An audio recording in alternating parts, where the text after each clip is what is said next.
Yo, what's going on, everybody? This is Syke here, and today we are going to be playing Firefighter in rank. Now, if you guys remember, a couple streams ago when Firefighter first came out, I said I don't think he's going to be that good. In fact, I thought he was going to be straight up trash. But I've been playing him a little bit outside of streams, and I've been playing him in quick match. He's actually not that bad. I've even finished all his deductions, I'm pretty sure, on the main account. He's actually pretty solid, especially in the right situation if you use it correctly. So today, we're going to be playing some Firefighter. He's already out in rank, so we didn't do a quick match stream with him, but we are going to do a rank match stream with him now that he's available in rank. And we'll see. I think he's actually...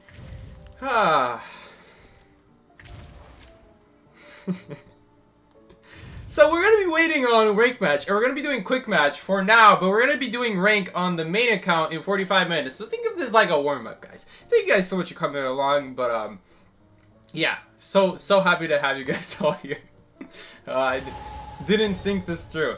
It's alright, we'll get more games in. We'll get more games in. A lot of the thing about Firefighter, I would say, probably the biggest thing to get used to is just how much time it takes for the ball to inflate. I think it's a lot easier when you're out of the zone, if you're just in a custom match and you're playing around, like, oh, okay, I can figure this out. But in a real life match, when you're trying to put these balls down, every second really counts. So the fact that the ball doesn't come up right away, it could be a really big deal. So Shift 100 is like literally right behind you. So we'll see. I've been trying things out with him as well. I figured out that you could just also tap the button. If you tap the button with Fire Investigator, the ball just drops on your feet. You don't have to aim it. You don't even have to do anything. So there's a cool couple things. You can play him like Entomologist. You could pass the doorway. Instead of trying to aim behind you, you could just aim it at your feet just by pressing the button. And why are you in that stank room? Good question. Old account is kind of lacking on rooms, but it's alright. I like that room. It reminds me of the old days. But yeah, we're gonna be playing Firefighter. I think he actually is better than I originally thought. Long story short. Do I think he's going to be the best? Probably not. I would want him to be the best. I want him to be as good as those other S-tier survivors. And I think they can do it. I think if they decide to give him other ways of getting balls, like maybe don't give him 3 balls to start with, but I'd like to see something with Fire Investigator like they did with Acrobat. You know, he gets balls throughout the game. Maybe when you reach like 10, you guys know how Fire Investigator like decodes faster the more he's getting chased. He gets 1 point of decode about every 7 seconds he's getting chased. So I think it'd be cool if when he got chased for the whole 15 or even just 10 points, you can get up to 15, but if you get like up to 10 of those points where you decode faster, maybe give him a ball. And maybe he gets another ball at 15, but just make it slower for him to get that 15. Like give him some other ways to get the ball, and it would actually also reward supporting, because then you'd also be getting chased and you'd be getting balls along the way. So I really like the idea with Fire Investigator. I really like the way they went with this. I just think that 2 balls is a little bit too little. For such an area-dependent ability, you know, sometimes the most you can do with it is use it as an elbow pad. And even though that's not bad, you have to remember that technically you only get 2 of them. So at the end of the day, you're always going to be losing out a little bit. So you could play him like Mercenary. You could just drop a ball out in the open. You can elbow pad off of it. Like, you can make a ball anywhere in the map, and you could essentially elbow pad off of it, and it gives you about the same distance. Technically the push is less than an elbow pad, but the speed bonus that you get for the next 2 seconds afterwards evens it out, or might even get more. I'm pretty sure it'll never get more than an elbow pad, just because not only can elbow pad curve around walls, but also the elbow pad is a lot more instantaneous. It goes further in general, and any speed boost you get with the ball afterwards, you could argue that Mercenary kind of already got it with a further elbow pad, plus the walking he's getting to do afterwards. Compared to Florian, the Fire Investigator, who will bounce off the ball, kind of like this. We'll bounce off the ball right here. He'll bounce off the ball. We can use him like an elbow pad and reach the chair faster. And he gets a 2-second speed bonus afterwards, and that's a pretty big deal sometimes. But I have a feeling that Mercenary elbow pads will get that same amount of distance. Plus, Mercenary can just walk afterwards as well anyway. So, I'm not really sure why Professor went in that direction. I was expecting him to kite in my direction. That's alright. Admittedly, it's not really alright. Could you hit the chair? Thank you! Oopsie, sorry. Well, we're getting hit now. Ooh, she didn't go for the hit on me. Okay. So, this Hunter doesn't know that she should be turning off Warp. because the longer she doesn't turn off warp, the longer the cooldown for the next warp is going to be. So you guys can see right here, we're actually slowly being able to decode faster. Every 7 seconds that we're in pursuit, it gives us 1 point. It's a little bit confusing because in the book it says when you get chased. It just says when you get chased, you get faster decoding over time. It doesn't really say how long you have to get chased for just to get 1 point, though. I thought it was 1 every second. So just you get chased for 15 seconds and you get max decode. I thought that would be a pretty good deal. But it's really every, like, 7 seconds. It's really not actually every second, so... You actually get it quite slow, especially because there's a lot of times in this game where the game doesn't actually think you're being in pursuit. Especially if you, like, broke a lot of distance, maybe you're on separate floors, the hunter's trying to cut you off. If the hunter ever tries to cut you off, the game now thinks you're not in pursuit anymore because they think they gone in a different direction. Really, they're just mind-gaming you. It really depends. It's like a situational ability for sure. I really expected her to go on me there. That's why I'm setting up this ball and using it as an elbow pad, but she really doesn't want to do anything with me. She just went around and made a circle out of it. So if we can find some really good value out of this ball, there's a couple really good spots. All right, there's a couple really good spots on Lakeside. Okay, so we could do inside the big boat there. We could do between the stairs and the window over there. That's also pretty good. I already finished this cipher. Why am I going to the cipher again? Here's pretty good. We're also up against Naiad, who does not have her weapon in her hand when she's trying to chase you down. So if we can get into a position where she just can't harpoon me to death with a basic swing, that would be pretty good. That would be pretty good because she doesn't have anything in her hand. You can only take out the ball with a charge attack. So if you're not holding your weapon, obviously you won't be able to destroy it. So sometimes against Naiad it'll be pretty good. Other times I'm pretty scared that you're just going to be able to go around it. It's kind of like Magician Illusion. You use an illusion, and if the hunter goes around it, you block yourself from using the pallet as well. So, like, let's say I put a ball here, right? If the hunter goes around it and chooses not to destroy the ball, I can't use that pallet anymore. I suppose let's test it out. Let's test it out. What if I drop the pallet on top of the ball? Can I still use it then? This is for science. Not really. You really can't. You really can't. So when you drop the pallet, it pushes the ball onto one side, and you really can't use the other side. You can still use this side, any side that the ball is not on. But otherwise, we're not really going to be able to do anything. I'm really not concerned here because we really want to get some practice in with Firefighter. I'm sorry, prisoner. But yeah, I didn't just play this match just to bounce off the ball a couple times. But we'll see here. We'll see how it goes. I think we can actually block this off. So that's kind of what I'm talking about. How it takes a little bit of time, and it's really unfortunate. Unfortunate when that happens. In like a real game situation, it happens quite a bit. You'd be surprised how often that happens in a real game. And it's really annoying. But at least we were still able to get the boost off the ball, which is always really nice to see. I think we're gonna block this off as well. I think we're going to be able to escape here. Really unfortunate we weren't able. So she didn't destroy that ball. So I'll keep that in mind for later. Wow, are we actually going to... We're actually dead here. Okay, no, we weren't dead there, thankfully. A little bit unfortunate. A little bit of miscalculation from my end. Thinking that we would make it... Okay, we can actually go to Shed because she's wasting time over there. But yeah, we're out of balls. And it's really fast that you run out of balls with this character. Now, if we ever go Kite there... I suppose it's nice, but here's the problem. Our balls kind of cut us off. Now is the problem. So we can't really go in the direction of the ball anymore. So the whole logs area is kind of blocked off now. We really can't use one of those pallets now. That's kind of the problem with this character is that you use the balls and like if the hunter chooses to leave you or leave the ball or go around, you're kind of screwed because it turns into a magician situation. It turns into a magician situation where you can't reuse that pallet anymore because you're blocking yourself with the ability. So it's really annoying. So you really got to be careful with it. Sometimes it might actually end up hurting you more than helping you. So oh, we actually barely got hit by the 50. Man, can we not lag though? Can we not lag? Decoding instead of looking for dungeon. Okay, the point is not to escape here, Marv. We're not trying to escape here, otherwise I would have just surrendered, or yes, we would have gotten off the cipher.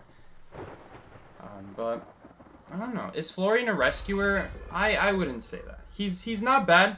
He's not bad at rescuing. Is he a rescue character? Here's the thing. It's not so much do their abilities efficiently get to chair. It's less about how well their abilities get to chair, and more so about how well can they kite without broken windows or flywheel. That's really what it decides how good a rescuer is. Less so about their abilities on reaching the chair, and more so can they kite without tie turner. Can they kite with tie turner? I don't think this guy will be able to kite efficiently with tie turner. It's the problem though. I think he's alright. He's alright for the job. I don't think he has enough abilities for the job though. It's really nice that the abilities are essentially reusable on rescues, but they're really not that reusable on kites. It's really hard to find value out of these abilities on kites. It's very area dependent ability, and you really got to put it in a spot where the hunter's forced to break it. Otherwise, they could go around and it actually screws you over as a firefighter now. So something to be careful about.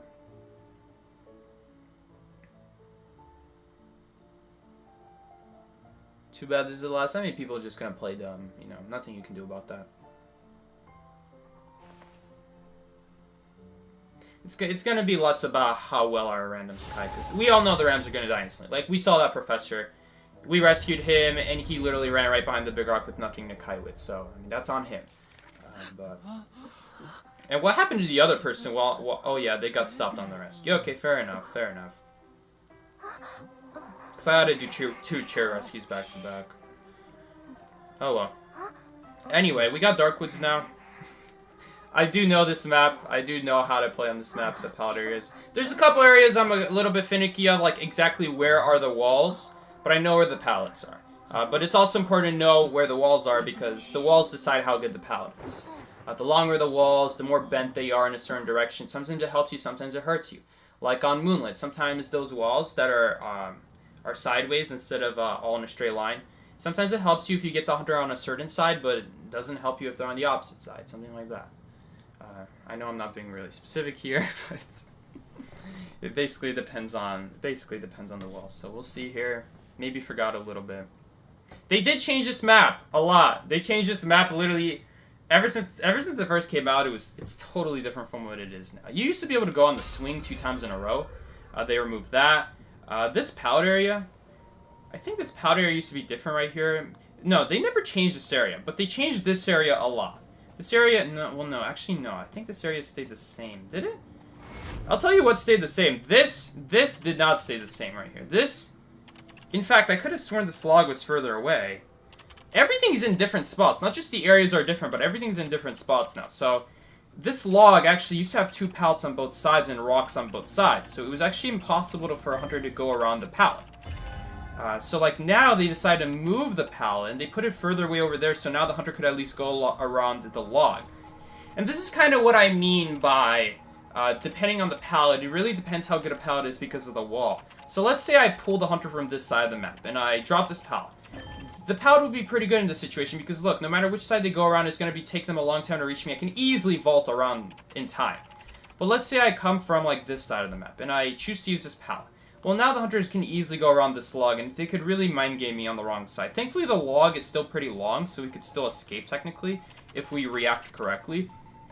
But it's a lot closer, and this is like what I mean by you have to be careful which side of the wall you are on when you drop a pallet. And less so about where you are, and more so which side the hunter's on. But think about it, wherever you come from, that's the side hunter's going to be on, because obviously hunter's always following you. So. I mean, I really love new maps. I love when new maps come out. Even new maps that aren't new, they just change the map around. I love it. I love it when they change the map. Because it adds so much new strategy, so much new, like, depth into, like, thinking, okay, well, I can't use it from this side, but if I can get the hunter to follow me around this side, now the pallet becomes really good. Rather than what it was before, Darkwoods before was like, okay, you have both these pallets out log, no matter which pallet you drop, you're always going to be safe. That's kind of the situation you'd be in. Those kinds of maps are really dumb. Those are not fair maps for a hunter. But this is still not a fair map for a hunter. This is still a very survivor-sided map. Things like this used to not be here. Now this is really annoying for hunters. Because this used to not be here. Now, if you really wanted to, you could technically transition out of this area pretty efficiently by going up here, and it actually moves you quite quickly, and you could get from one side of the map to the other really fast. And yes, well, the hunter can technically go around from like that side. Look at this. You got this beautiful pallet area right here where you drop both these pallets, and there's absolutely nothing they can do. They can't go around it. If they try to go around it, the wall's just too long. By the time they go around the first pallet, you're already at the second pallet vaulting that one, so. I mean, look at this pallet here. This pallet at factory is just nasty. We can't make this rescue, unfortunately. It's not that we can't make it, it's that it doesn't make sense. Because we'll go rescue and we'll both get knocked down. Because we don't have tide turner. We need someone to escape. Actually, this scale might be enough now. We might be able to reach it with scale. I don't know if we're going to come too late now, though. Because I think we might be a little bit late now. The ball will help us escape. Professor has his scales. Maybe he'll escape as well. Unfortunately, he does not escape. So there goes my ball. Wait, he deflated my ball. The professor actually deflated my ball. You can tell because it's small and yellow now. Oh my god. So he actually deflated the ball instead of bouncing off. That's a shame. He actually probably would have made it out. Now the hunter just stomps on it, and it's basically useless. That was a pretty good rescue. I think he actually could have made it out. Had he timed the scales properly. Even if the hunter swings away, he bounces off. He goes up the stairs. He gets that speed bonus that I was talking about earlier. And then he still has a second scale to use if the hunter swung the first time. And then he uses that at the window. Boom, he makes it out. That's a guaranteed rebound right there. Professor should have made it out. It was just a question of, can I make it out? And I was able to make it out. At that point, all Professor has to do is time to scale on the swing. Time it, even if he swings away. Then you bounce off the ball. You bounce off the ball, you go up. Hunter will follow you. Obviously, they're not going to swing again at the ball at that point. They're going to follow you. You're going to be at the window. If the hunter's right next to you, you still got that second scale to work with. And that will protect you. So, by all means, he should have lived there. We got the whole game plan for him. We're like 10 steps ahead, and my man couldn't even figure out how to bounce off the ball for the first step. So, listen, I do think Firefighter's got some potential. He has some really good moments. So, we're not going to count that because I think for that, Professor should have escaped. He should have been able to escape. Considering what survivor he's playing, considering the ball we set up ahead of time, was the ball set up in the best spot? Probably not. We probably could have set it up a little bit closer to the chair, if I'm being honest, instead of trying to block off the hunter. But it doubles for both, kind of. Not really, because he still walked past it. But you know what I'm saying. So the hunter's near. Ooh, but the gate is open. You know, we could technically make it. We are basically playing like a mercenary here. This very mercenary type of character here. Ooh, that's a problem, though. That's going to be a problem. Yeah, I mean, I got nothing to say about that. Alright, so the only way we could possibly make this rescue is he goes up these stairs, he doesn't card trick back, and then we'll actually be able to make the rescue, technically. But, I'm not going to make the rescue this way. We could also try to get dungeon. I think dungeon's going to be the best way. I wonder if we could see dungeon from here, because I know dungeon spawns over there. There's another dungeon over here, and there was one more dungeon over there, behind that side of the map. Just in terms of chances alone, in terms of statistics and chances, we have a better shot at getting dungeon when we stay on this side of the map, because both dungeon spots are on that side of the map. There's only 3 dungeons on this map. Oh no, are there 5? Oh no, there's 5! There's 5! There's 1, 2, 3... There's one more over here, I think, unless they moved it. Oh, no, where is it over there? They changed this map so many times, man. Or is there only 4? Okay, I only remember 4 right now. There's one over there, one by the Green River, and then one over there. I almost feel like there used to be a dungeon here. I must be tripping. I must be going crazy. But yeah, there's a drop down right here that we can use. Let's see if dungeon is here. Okay, dungeon is not here. Okay. There's still another dungeon spot. So right there, our character is saying the dungeon isn't here, so that's how you know the dungeon is supposed to be there normally. I think let's save this window boost, because there's another window right here. I don't hear it. It's not there. It's not there. Okay, so I'm going to do what I was talking about earlier. We're going to use this to transition right here. And we're going to try our best to make it to the other side of the map. Now, I don't know how realistic that's going to be. We'll see, we'll see, we'll see. So he'll go around that side. Pretty obvious. Since when did this pallet exist? I don't remember that pallet being there. Okay. I think we're gonna use a double pad right here. And this should be the last dungeon spot. Okay, but question is, where is it? I can't remember where it is. Was it over here or was it behind the walls? It's going that way. Is he gonna break this now? That would actually be a pretty nasty play. I didn't think about that. Where is the dungeon?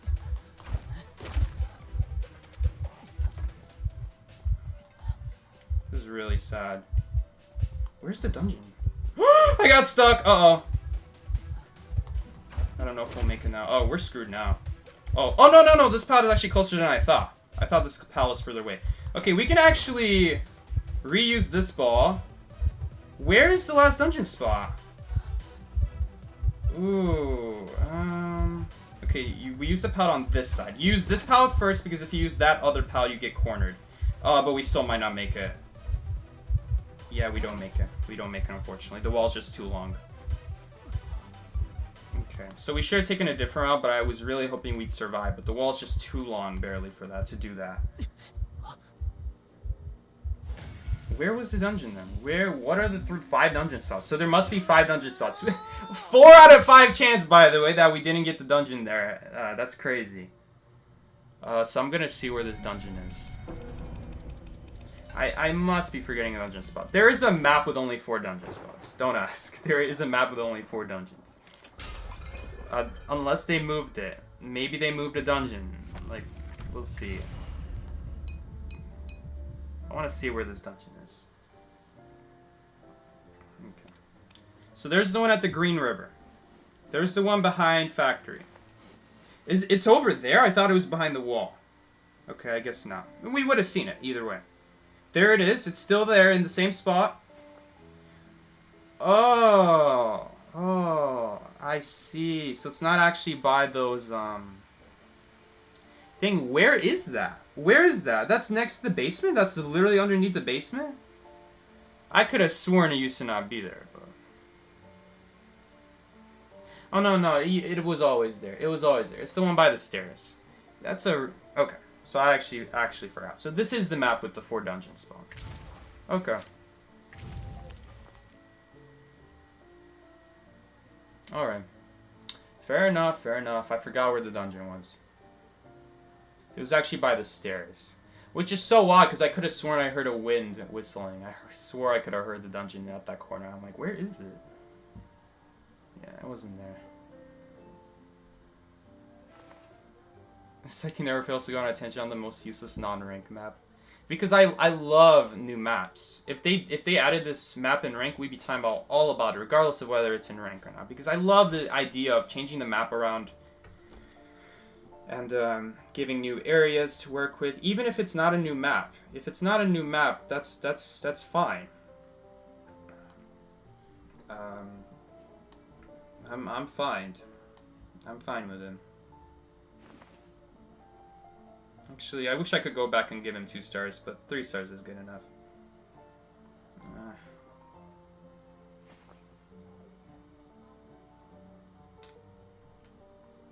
The controls are good. Controls are good. I got no complaints with controls. Actually, the controls kind of suck when you're on the ball, but you can get used to it. You can get used to it. He's really not that complex, if I'm being honest. But the only thing complex about him is that the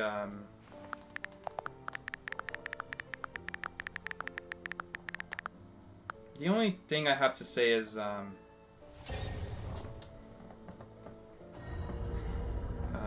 the controls on bouncing off the ball is very annoying if you're just starting out. But play them out in customs, play them out in practice mode, try them out, try to see what gives you a bad push no matter which direction you try to aim. Sometimes no matter which side you try to aim, the ball just gives you a bad push in the opposite direction. So you gotta be careful. Basically just don't try to bounce off the back side of the ball if you're trying to go forwards, basically. Yeah, so this map has 3 different floors. I really like the concept of Golden Cave. I really like it. I don't think they made it very well, but I like the concept. I love the concept of Golden Cave. I really like it. I really like the elevator thing. I wish the minecart had more use. It's kind of slow, if I'm not gonna lie. You can never find the bottom floor. That's on you, River. Okay, no, but for real. The problem with Golden Cave, there's a lot of problems with Golden Cave. For starters, the third floor is useless. That's the first problem I have with Golden Cave. I'd say they made the first floor. The first floor is great. I really like the first floor. Second floor is alright. It's fine. I really like the idea of like how there's like this like tall minecart area where like you go up of it. It's really cool. They actually managed to put like a building in an underground. And I really like that. It's pretty cool. Man, that looked like a patroller for a second. Anyway. I really like it, but there's a couple problems with Golden Cave. For starters, the minecart's kind of useless. I think it can go faster than the Hunter. I'm not sure. If it never goes faster than the Hunter, it's useless. If it eventually goes faster than the Hunter, then it's a little bit too hard to set up. And like once you get enough distance, you essentially go on for infinity. It keeps going until the third floor. The tunnel system for the minecart is very off to the side. It makes for some nasty transitions. If you guys are playing Survivor on Golden Cave, I have made some nasty transition routes out of that minecart cave. It has nothing in it. There's no pallets. There's no windows. It's just a straight cave in a very long direction until you reach the bottom floor.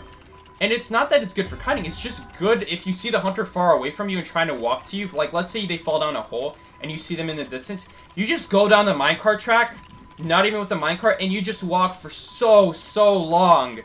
And that's really a bad thing for the Hunter. That's really not a good map design choice, especially for the Hunter. The tunnel system should not be as long as it is, though I love the detail in it, but the tunnel system is not good.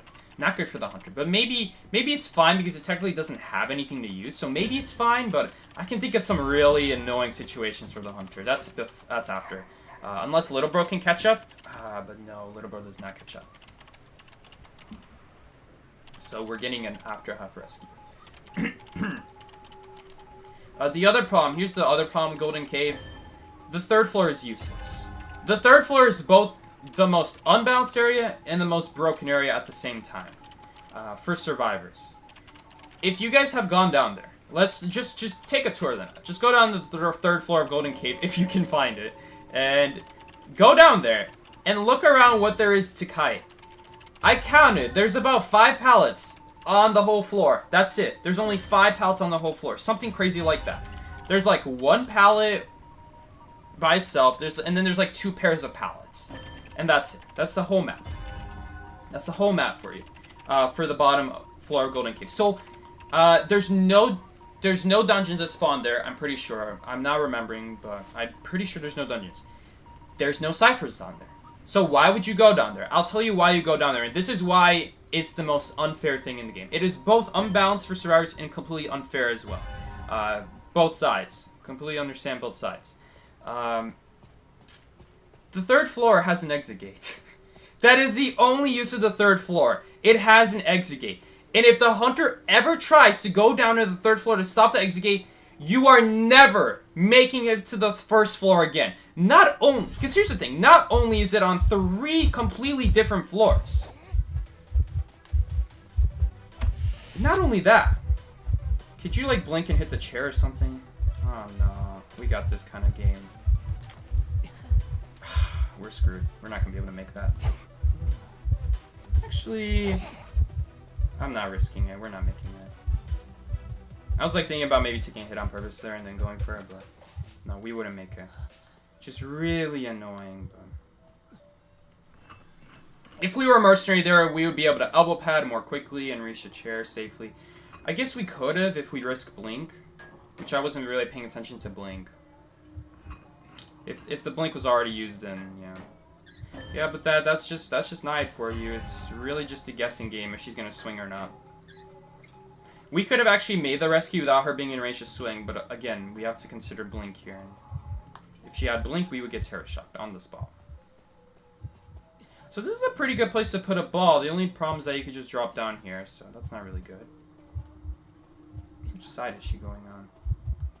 She's going on that side, which is kind of a surprise. Alright, so journalist can pick herself up eventually. If we could make it to the slide, that would be... then we would be fine. Alright, okay, so she's actually not gonna go for me. Alright. Fair enough.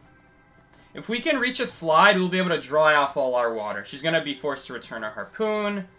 There's no way she'd be able to get water damage on us. So it would have been a really good place to reset. All my water damage would basically be negated. It would all disappear by the time she returns her harpoon and then tries to catch me again. Let's see, can we do that? I'm not gonna do it here because the harpoon is gonna be out of range. If she tries to get closer to me, let's just surrender. Let's just surrender. We know the ball is gonna be really good on the slide. And then after that, I wouldn't have a use for the ball. It would just be blocking slide. She would destroy it eventually, so I wouldn't get it back. The ball has some good uses, but it's you really gotta use it either in an area that you can burst off of it multiple times. That's why I'm kind of on the fence. I'm really on the fence with him because sometimes it's really good value. Like even a ball out in the open, sometimes I find myself just passing by it so often. Like that game. I used the ball to try to rescue. I got off because I was worried about Blink, so we didn't make the rescue. But in the end, we were still able to reuse that ball and actually escape the water area with less water. We would have escaped it anyway, though, without taking damage. Still, it's like a good distance maker. And it's only a 10-second cooldown, so you can easily do it and then set up another ball, and you'll easily be off of that 10 seconds. So it's not like Toy Merchant. It's not like Toy Merchant where you use the glider and then you can't use it again for the next 30 seconds. It essentially means that you're going to have to... You can't just reuse the same ability. You're not going to be able to do it. You need other things. But with him, you could honestly use the ball as a connecting area. You could use it as a connecting mechanism.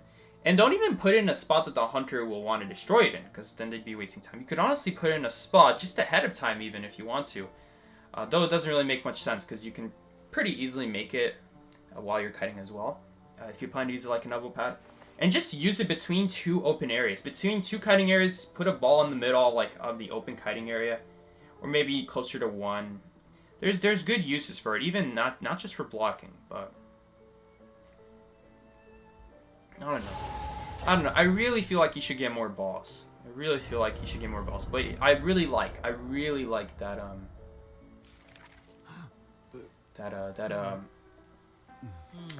the things you can do with him. He's got a lot of versatility. I love that in a survivor, but he doesn't get more balls.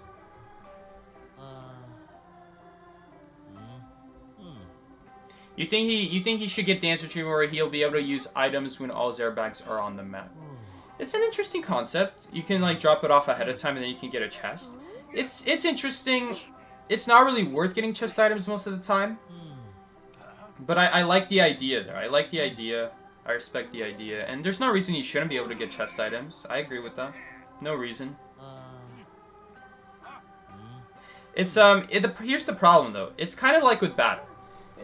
It's kind of like with Batter where I don't know if they'll be able to do that. I don't think they'll be able to do that.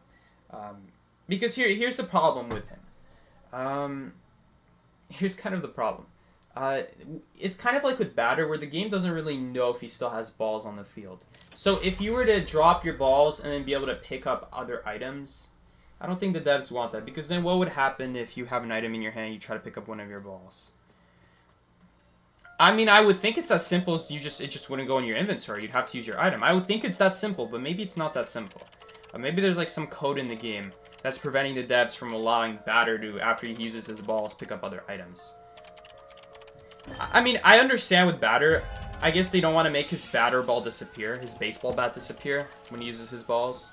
Because what if there's still more? I mean, they could just make it reappear again, though, when you pick up a ball. I don't see why not. I honestly don't see why not. Still, though, with Fire Investigator, I have a feeling it's like the same thing. Although he's not holding anything in his hand. I don't know why they wouldn't do that. Maybe it's because he's got, like, this fire extinguisher on his back. Maybe the fire extinguisher is the item, and you can never get rid of it. Third survivor with balls? You mean fourth? We got batter, acrobat, firefighter guy, and who else? Who else we got? I actually don't know. Is it forward? I never really thought of forward as a guy with a ball. Oh, it is forward. I don't know if forward counts. I don't think forward counts.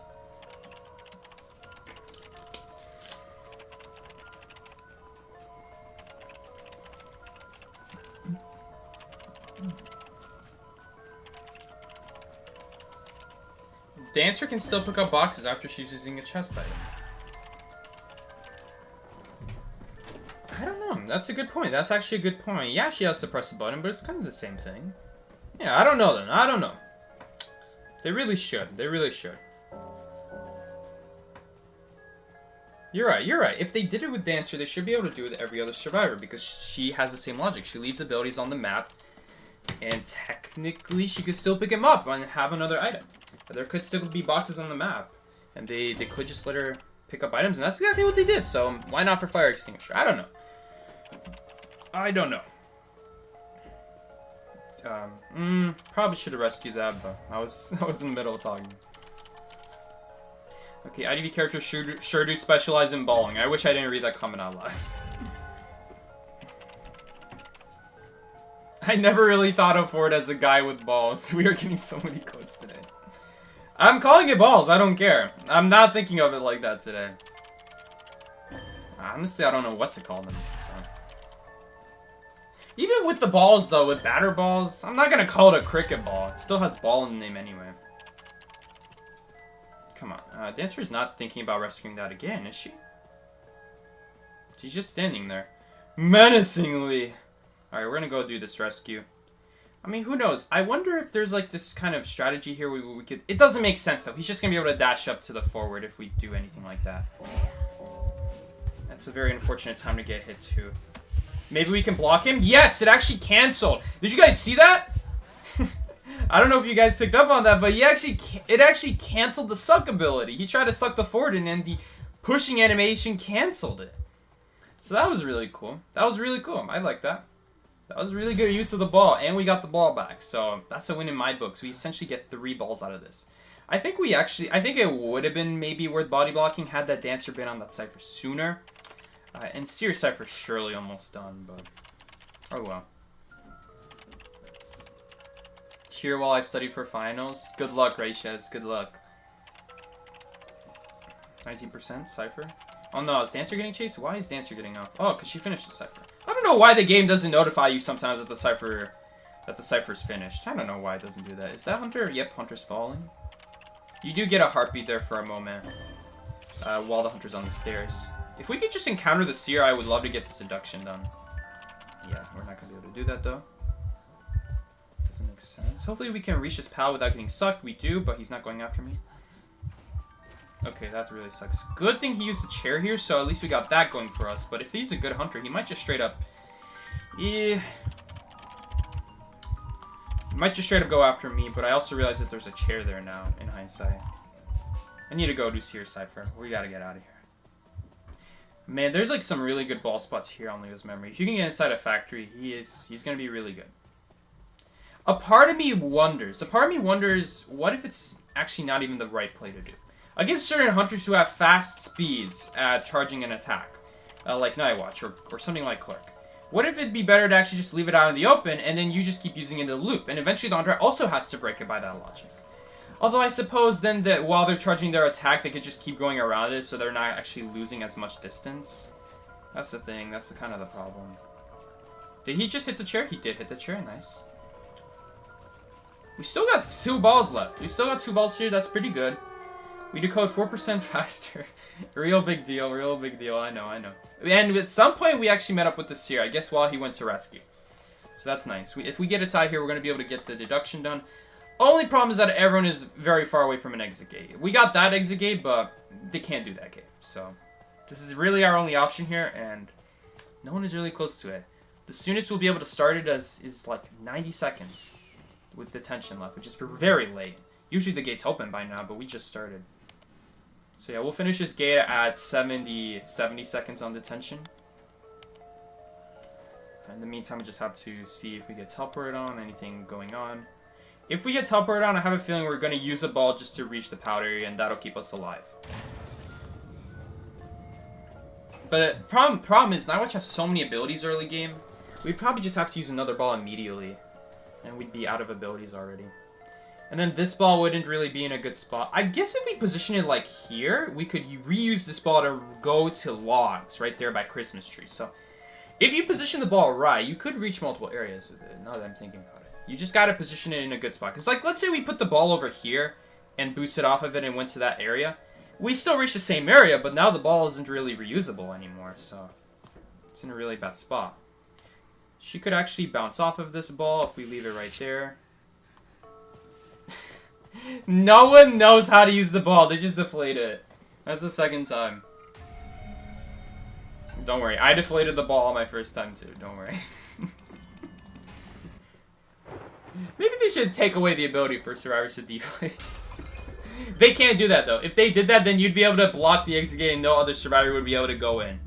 So they can't do that. It's automatically a soft lock if that happens. Let's say Fire Investigator dies. Do the balls disappear? It really depends, because for Dancer they disappear. For Toy Merchant, her catapults don't disappear when she dies. So I wonder if he dies and his balls don't disappear, you can never escape out that exit gate. Is Fire Investigator an actual job? Probably. Probably. Make sure the area's, I don't know.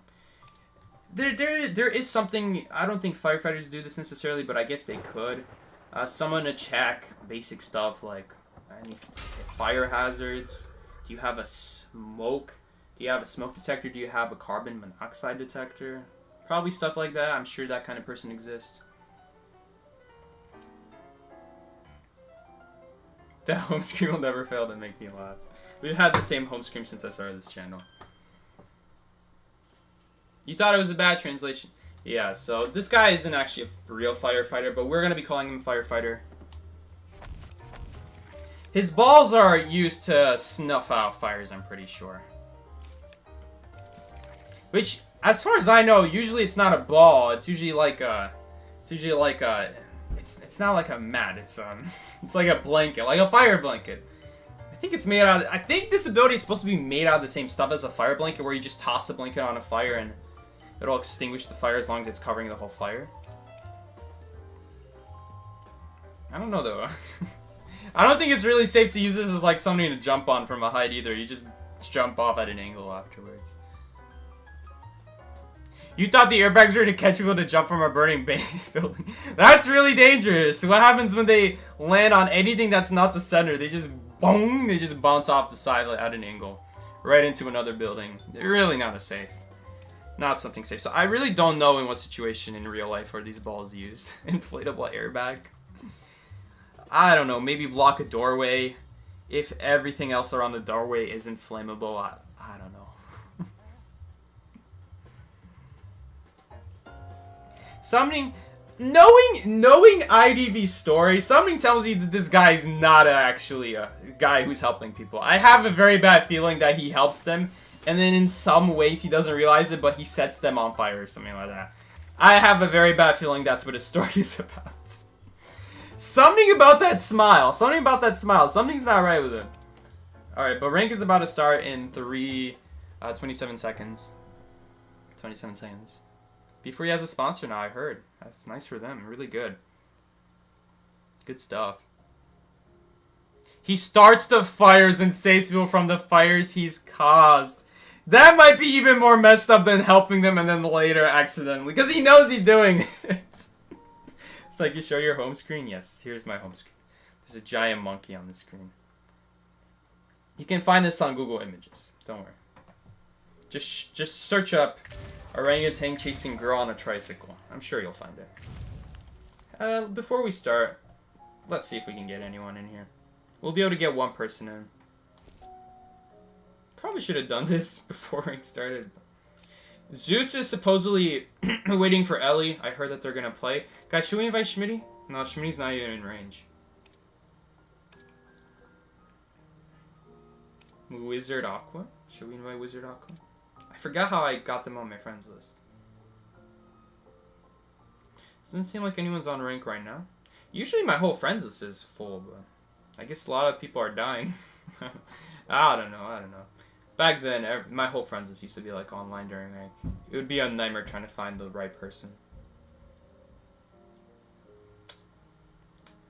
Alright, I mean, Adam is pretty good. Adam is solid. He's good. He's decent. And we can invite Proud. Yeah, sure, let's invite Proud. Alright, and Proud is accepted. Nice, we got some. So he's a champion. Doesn't matter how many stars champion. And champions can always play with champions. Play rank with me. It's because of the way it works. You can only match with someone within 25 stars of you. But because a champion can only be between 0 to 24 stars, it means a champion can always play with another champion. There's never going to be a time where a champion won't be able to play with a champion.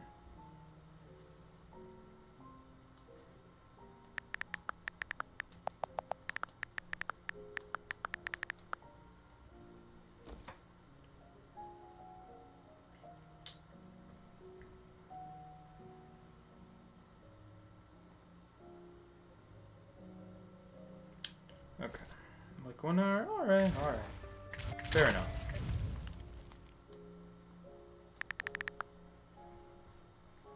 Your laptop's about to die. See it, guys. River, no! Just plug it in. Where are you going? Where are you going? Where's my extra view going? Oh no, it's about to disappear. Goodbye, River. You don't want to build this desk anymore? Now you're just gonna watch me? Oh no. Oh no. Oh no, we're encouraging all sorts of bad behavior. This is not good, guys. This is not good. You know what? If it's an IKEA desk, you deserve a break. I know those. If it's a bed, I don't think you're gonna be able to. I don't think you're gonna be able to save that one for later. I don't think you're gonna be able to wait for the next day on that one, unless you're happy sleeping on the couch. Floor is good too. I'm okay sleeping on the floor, honestly. It's not that bad. I've slept on the couch a lot. It's not so bad. It's like it's been 100 years. Zed, is this your first time in a while coming here? Welcome. Could have sworn you were here before, but welcome. Paul is streaming. Yo, go check out Paul on Twitch, guys. Paul is streaming. I think it's been a hot minute since he streamed, right? I'll be able to find out. He's always got like a whole list. He has the bot doing the announcements every time, so we'll be able to see if this is actually his first time in a while. I'm a little bit worried. I'm always a little bit worried of going Firefighter here against like good hunters. Because the thing about good hunters is ideally you want to use one ability for each of the hunter's ability. That's best case scenario. That you're every time they use an ability, you use your own ability.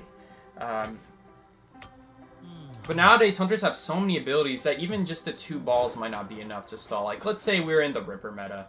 Right, and you're able to use 2 balls to cancel out 2 Foggy Blades. That's alright. That's alright, but if he has like a blink, he'll just blink through one time and then Foggy Blade you the second time, which is still a big problem. All because you just don't have enough balls for the whole thing. So I'm a little bit worried about that. That we're just gonna drop a ball and we're just gonna get blinked through, which is a very serious problem. Oh boy. But we'll see. We'll see here. We'll try out this kiting area. It has a tall wall here, which I really like against Fool's Gold. Okay, he's going around. I really like these tall walls. Anything tall walled related against Fool's Gold. It's unironically pretty good to use. Let's see if he goes around. No, he's not going to go around. So I was really worried he's going to go around there. I think that was the better play. But now we can actually make this area, and this is very good value. For a single ball, that was very good value. Because now we're able to make all this distance back up. We don't actually have to use that area. We can do this. It's going to opt to pop it. Okay. He's going to break it, and now he's going to go around. No. Okay, which side is he going to go around, though? We have to see. Okay, we can technically make this pallet, but it's very risky now. Probably wasn't worth the risk. That was not really worth it. I should have just taken a basic hit. That was not really worth it. Here's the thing about Fool's Gold. A lot of players with Fool's Gold, they have to predict that if the survivor's gonna walk in the purple zone or not. So I'm hoping that he's a good hunter, and that he expects me to dodge it, because if you just run past, he'll actually miss his chance. That's the problem with Fool's Gold. That was really unfortunate. That was really unfortunate. Shouldn't have done that. That was a really risky play. That was really risky. Oh well. But we actually could have lived way longer if I didn't do that. Even if I walked around the wall on the other side, that would have been fine too. That would have been fine too. Let's just hope the mercenary... I just have too many games where just the person doesn't know what to do on the rescue. Okay, we're fine though. We're fine. Unfortunately, we kind of used the... Oh no, no! That's what happens when you don't get the blink out. Oh yeah, we're not going to win this game anymore. That's my fault though. That's my mistake. I just messed up. Get out of here? No way. We're staying here. Everywhere else I go, there's a cipher in that direction. I guess we could go middle, I guess, but... My bad, guys. This should have been an easy... This should have been easy, Kai. We would at least get the blink out. We'd be able to rebound. Ah, man, I messed up. I really messed up. Otherwise, we would have been fine. A little bit of a bad call on my end. Yeah. We'd have to rebound like crazy now, which is... Against full presence, Fool's Gold. Ooh. I guess it's okay. He's here early. He could wait it out. He doesn't have to go for it. He could just wait out the pickaxe. I don't know, though. We'll see. Nice. Nice. That was good. That was good. That was good. He even flywheeled a swing there, so that stalls.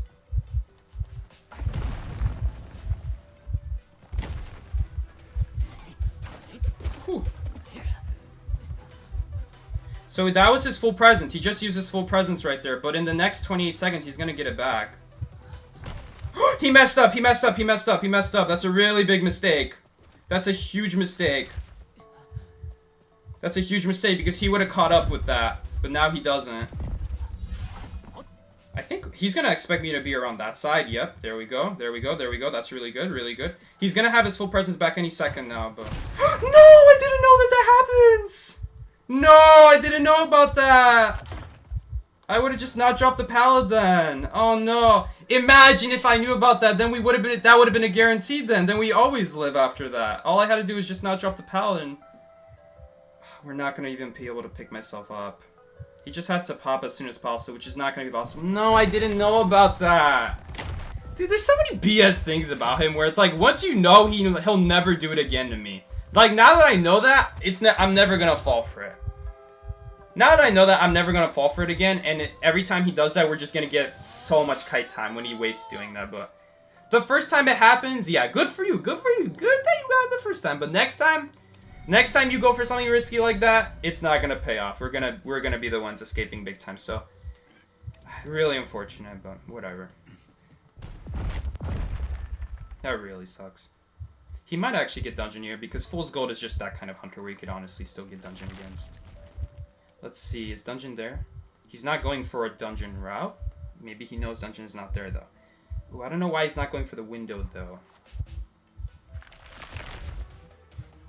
I guess it's not a god corner either. Okay, that's good. Good dodge by the cowboy. Going sideways here to avoid the pickaxe. He could still make it. He could make it.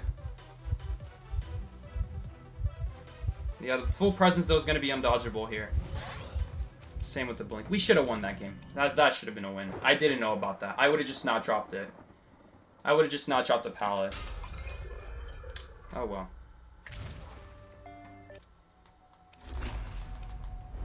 That was really unfortunate.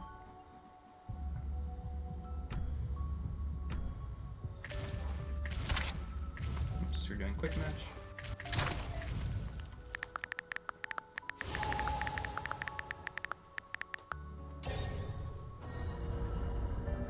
That really sucks. Oh well. What can you do? What can you do? You gotta learn somehow. But yeah. Overall that was pretty good. I liked Fire Investigator that game. He was really solid. There was that one time. I really like this combo. This combo of like them breaking the pallet, then if you have a really far area you need to go for that you know is your only route. The ball follow-up is really good, but it assumes that the hunter can't just go around the ball, which is like a really big problem.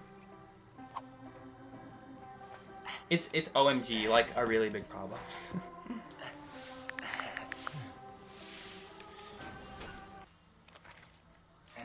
Alright, so we will be We will be playing Fire Investigator here. Proud is just gonna go Cowboy. That's alright. The balls do come in handy. They do come in surprisingly handy, but I'm just worried. I don't know. We'll see. We're here to try things out. Maybe it's enough. Maybe the two balls are actually balanced. Maybe it's actually not balanced. Maybe he's actually a really good character, and I just don't know it yet. There is some really annoying stuff with him you can do. Like, when I was playing Hunter against him, my goodness, was it actually really annoying. It was genuinely really annoying. So we'll see. In certain places, man, that ball is devastating. Absolutely devastating. And if the Hunter ever tries to go around your ball, technically, something I haven't talked about, technically you can deflate the ball and just walk through it. Which is, I've been talking before how it's kind of like a magician illusion, where you won't be able to walk through. At least with the ball, you can deflate it. You can deflate it mid-Kai and just walk through, but it takes time to do that. You have to stand still for a second. If the Hunter's right behind you, you're not going to have time for that. You might just have to bounce off the ball. But if we have time, like if I pre-place the ball and I see Hunter's already going around and the way to go around is a very long way, then I'll actually go backwards. I'll just deflate the ball. I keep the ball. It gave me distance because they went around it for no reason. And that's pretty good too. It's just, if the Hunter's like right behind me, I'm not going to be able to do that. So, we'll see.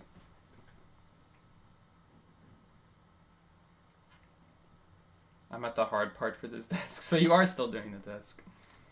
You were rewatching Call of Abyss and the Hunter impersonations genuinely made you cry. I'm glad you guys enjoyed it. I'm glad Call of Abyss was funny. Schmidt even messaged me. He even said that he loved it. So yeah, that really warmed my heart. And I was really scared because, obviously as a commentator, I don't want to say anything harsh on any team. Whoa! It's Clown and we're playing Fire Investigator. This is guaranteed. This is just a guaranteed kite for Fire Investigator.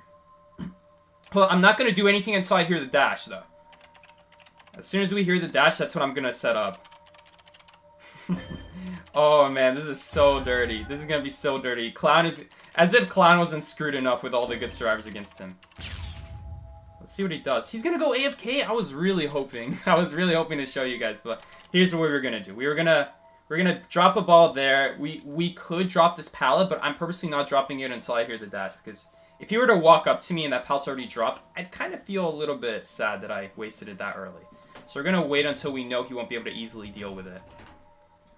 So, that's what we're going to go for. Same with the ball. I could pre-place the ball, but no need to for now. There's also this other idea. With Fire Investigator, which is... I mean, I've been thinking about this, but it is very expensive to do. If you're in an area where there's only two sides to enter from, and neither side is protected by a pallet, you could, in theory, drop one ball on one side, and then wait 10 seconds, drop another ball on the other side. And the moment you get a heartbeat, whichever side the Hunter doesn't come from, that's the side you deflate. And just go through. So, they'll destroy one ball, but you keep the other one, and you guarantee yourself a good start to your kite. But... In this sense right here, it doesn't make sense to do that, because the Hunter can't come from this side of the map. It would make more sense on something like maybe Leo's Memory, but even Leo's Memory Shed doesn't make sense, because you just have pallet on one side. At most you do one ball, and even then, why would you do that? The one pallet will be enough to protect you, so... It's an idea. It's kind of like with Dancer Boxes, where you could set up ahead of time. Difference with him is that whichever side the Hunter doesn't come from, that's the side you go, pick up the ball, and continue your kite. So, it could be a really good start for your kite. But, a lot of potential with this guy. A lot of potential. He also gets a 10% vault buff to everything. He drops health 10% faster, vaults windows 10% faster. That applies to all characters, by the way. Coordinator as well, Mercenary. Man, this guy just got hit by a bot. But what's it called? What are we talking about? BM value? Yeah, that's a bot. Quick setup. He must have some sort of stun recovery, maybe like addiction or something. Man, what are these people doing? Oh no, what am I doing? Oh my god. Oh, he's back! Maybe the bot can dash, because it is Clown. Clown is... Oh, it is definitely still an AI. That is definitely still an AI. I didn't know the AI can dash. That's really cool. That's really cool. Yeah, look at those controls. Wait, he knows to pick up rocket pieces? Nah, that's not AI. That's not AI at that point. That's not AI. Doop. Oh, ready for a YOLO Terror Shock? Hold up. I have an idea. Nope, that didn't push him. Oh, well. We're B. We're... Did you just hit the chair? Did I miss again? I did miss again. That really sucks. Just a guessing game, unfortunately. That do be clown. That do be clown, though. That do be clown. There's not much you can do about that. We touched the chair for a pretty long time, a couple of those times, too.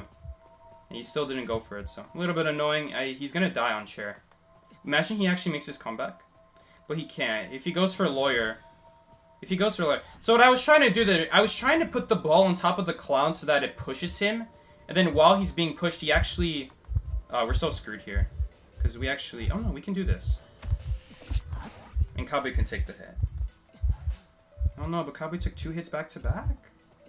Proud.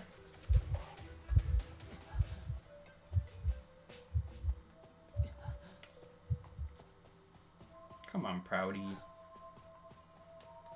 We're gonna try to go back to do the gate now. I think we'll leave the ball there. I'm pretty sure... I sure hope the hunter can't walk through that. He's got a modified drill on him, of course, so we're gonna try to help him up. It's gonna be close, guys. It's gonna be close. If he has teleport here... Okay, he doesn't. Okay, let's just get out of here. Let's just get out of here. Anyway. Really sucks, but good old clown. That's what clown is known for. Just those BS terror shocks that you can't just see him swing at and just get off.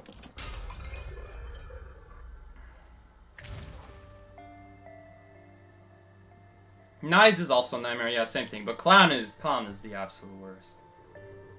There's no reacting to that. Hook is pretty bad as well. Hook is the exact same as the dash. That really sucks. There's a certain point in me that's like, maybe he's just never gonna do it. Maybe he's just never gonna do it. Because some hunters know that I will not touch the chair. Some hunters know that I will not touch the chair, and then I'll flip a Rue on them, and I'll do the opposite. And so at the end of the day, it really is just a guessing game. Because at any point, even if you know that I don't like to touch a chair, how do you know that one day I'll just decide to be like, let's see if he's actually thinking I'll touch the chair all the way. Because here's the thing, if you touch the chair for 90% of its progress, that looks exactly the same as 100% of progress. Even 60% of the progress, it looks exactly the same. And I'll tell you why. Is because if you were to wait any longer than past 60%, and then you try to release the dash, it'd be too late at that point.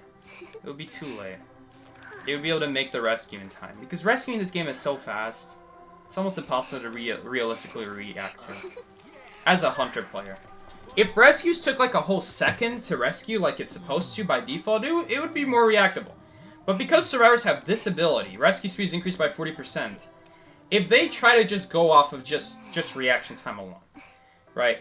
If they wait anything past 20% progress on the rescue, you're gonna make the rescue at that point if they were to wait any longer than that. So once they see you rescuing for more than 20 or 30 or even 40%, they have to make a choice. Are they going to expect you to get off, or are they going to expect you to stay rescuing? Because there's a certain point where you can't wait last second. There's a certain percent where once you keep rescuing up to that percent, they have to make a choice. So this is a really good spawn here for us. Turn Merchant is not really a good chase target. Turn Merchant is very easy to kite with at Big Bow. Every time she vaults that Big Bow window, she could just go back to the docks. So that's really good. That's the loop we're looking for. Yeah, Gamekeeper on rescues is really bad too. Not to mention that he could technically put a trap outside of the chair range and then hook you into it, and then for the next 8 seconds there's nothing you can do. You're just going to be stuck in a trap. Because what he can do, guys, this is what he can do. He could technically, now that he has traps, he could put a trap at his feet and just sit there and just try to hook the rescuer into it. And then they'll be stuck in there for 8 seconds. So it's really nasty. It's really nasty. You'd have to be like Gravekeeper or or mercenary, or even first officer, though, is still risky. I didn't get to see who the hunter was. Hunter might be wax artist. Something white, something tall. Okay. Okay. He hit the wall, but keep in mind, guys, it's not like the old lizard. The new lizard will still have his cooldown up. So unfortunately, Turn Merchant is actually not going to be that great against lizard here. Her routes don't really work anymore, because anything she can do, he can also do now, so. A little bit unfortunate.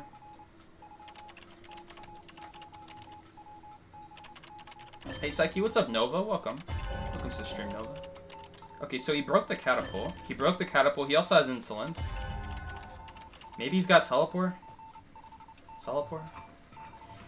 It's probably the most realistic thing I can think of here. Insolence, he has to have detention. And he probably has some form of faster pallet breaking. Maybe because it's a big map lakeside, he's not worried about buildings blocking him from breaking pallets, so he might not have it. And he's always just going to go for the smash. But usually they have faster pallet breaking. Because there's places like Shed where you just got to have it. I suppose Shed is like really the only place though. Alright, we'll see. That cipher's already done though. We can't do that cipher. So he's just sitting there. We're probably not going to go for the rescue. It doesn't look like it at least. Especially if forward doesn't have tide turner. He can't go for it by that logic. He won't be able to. This ball is really going to suck against Lizard. Anytime we block him, it's going to have to be in combination with a building. If I don't combine the ball with a building... that really sucks. That really sucks. Because here's the thing. I'm also trying to think, maybe we don't use it to block. Maybe we use it just to boost ourselves. But even that's a little bit too late. If I see him jumping and then I try to boost myself, there's like a wind-up timer. It might be too late by then. Okay, I'm not going to do a cipher on purpose here because that would be really risky right now. We don't want to do that. Okay, Hunter. That is until we get confirmation that he's on someone else. I'm thinking here. I'm almost thinking here. Is it realistic to... Let's say a teleport happens. Is it realistic to try to ball my way? Ooh, I think that blocks me. Oh, that's so annoying. Okay. I'm thinking here, though. If I get teleported on, I think it might be possible to make Big Boat, and then we'll be in a much better spot. Because think about it. We're never going to be able to use this ball on a kite. He's always going to be able to jump over it. Okay, he's not going to teleport, though. He has Blink. He just used it right there.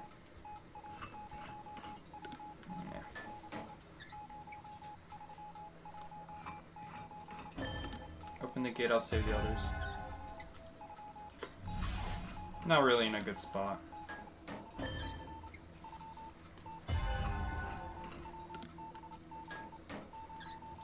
%50 decode. Really long football stun, but I have a feeling it's not going to matter. Blizzard's one of those hunters that's going to catch up real quick, and you just got to dodge the smash. Alright, he does dodge it.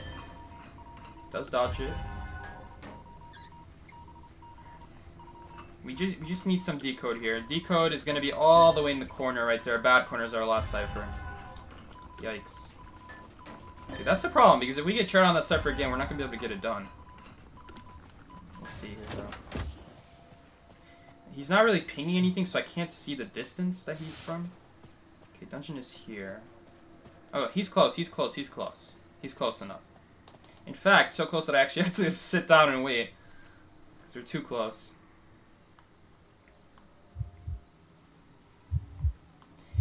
You don't know if he has enough use to justify him. I feel like he's in too much of competition with Entomologist. If you're ever going to use this guy, you could argue that, what's his name? The other dude might just be better. We're going to spam the rescue here, and hopefully the server's primed. Yep, it is. So Lizard can't actually stop a rescue. Lizard can't stop rescues. As long as you spam the rescue button, he can't make it. I'm on purpose not going up there, because if I go up there, he just jumps up there and then we die. So that's why I didn't do that. Prospector, though, wasn't thinking ahead of time, and now he's going to die for it. So now I'm kind of trapped with him, unfortunately. Okay, I'm going for the gate. I don't think it's going to be done in time, though. The what's his name? Prospector did use my ball right there. but he kind of used it into a rock, so didn't really get use out of it. But it would have been good, I think. BM ball. Alright. We got on. We got out, but barely. I don't really think there was much of another choice there. If I don't make it out, then Ford also wouldn't make it out. There's no real point of going for dungeon there, because either we both make it or neither of us make it. And if we both go for gate, go for gate, and he knocks one of us down, the other one escapes, we still lose in that case. Doesn't really make sense to go for dungeon, because if one of us escapes, both of us can escape. But if there's only one of us at gate, doesn't matter how many of us there are, we're not gonna be able to escape in time. Maybe Forward could escape in time because he was slightly ahead of me, so then might have been safer to go for dungeon. But definitely not gonna ban Night Watch. It doesn't matter the order that you ban in, just you gotta ban the 2 hunters. But I like to ban upper first, preference.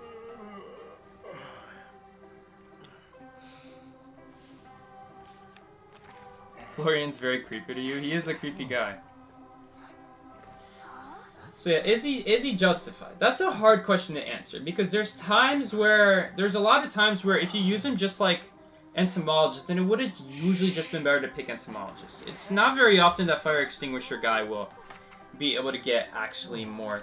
Prisoner should really spawn there at tunnel, because if he could go to tunnel, he'd be able to take this nice beautiful route here. He'd be able to go over here through the window, get a nice boost, and get back into hotel. So I don't know what kind of spawn, what kind of plan he's got.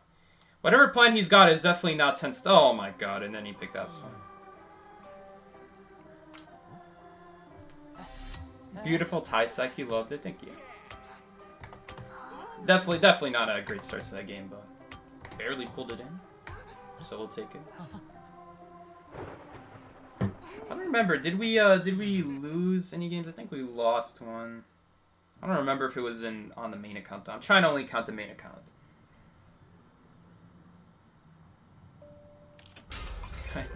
I don't know what these people are thinking with these spawns. Either you instantly get chased or your cipher gets blocked. There's no reason to pick this kind of spawn. So it is a Wu Chang. Wu Chungus. Oh, I should have saved my ping. Now I can't ping under change target. Under change target? I think it might be too late. Hopefully it's just on the Gardener, because the Gardener would lose her bubble anyway. Okay, it's not on the Gardener, it's on the Prisoner, but at least the Prisoner didn't take a hit immediately. He might have had to use a shock, though, immediately. Which technically comes back, but the shock is pretty useful against Wu Chang, though, so a little bit sad to use it early.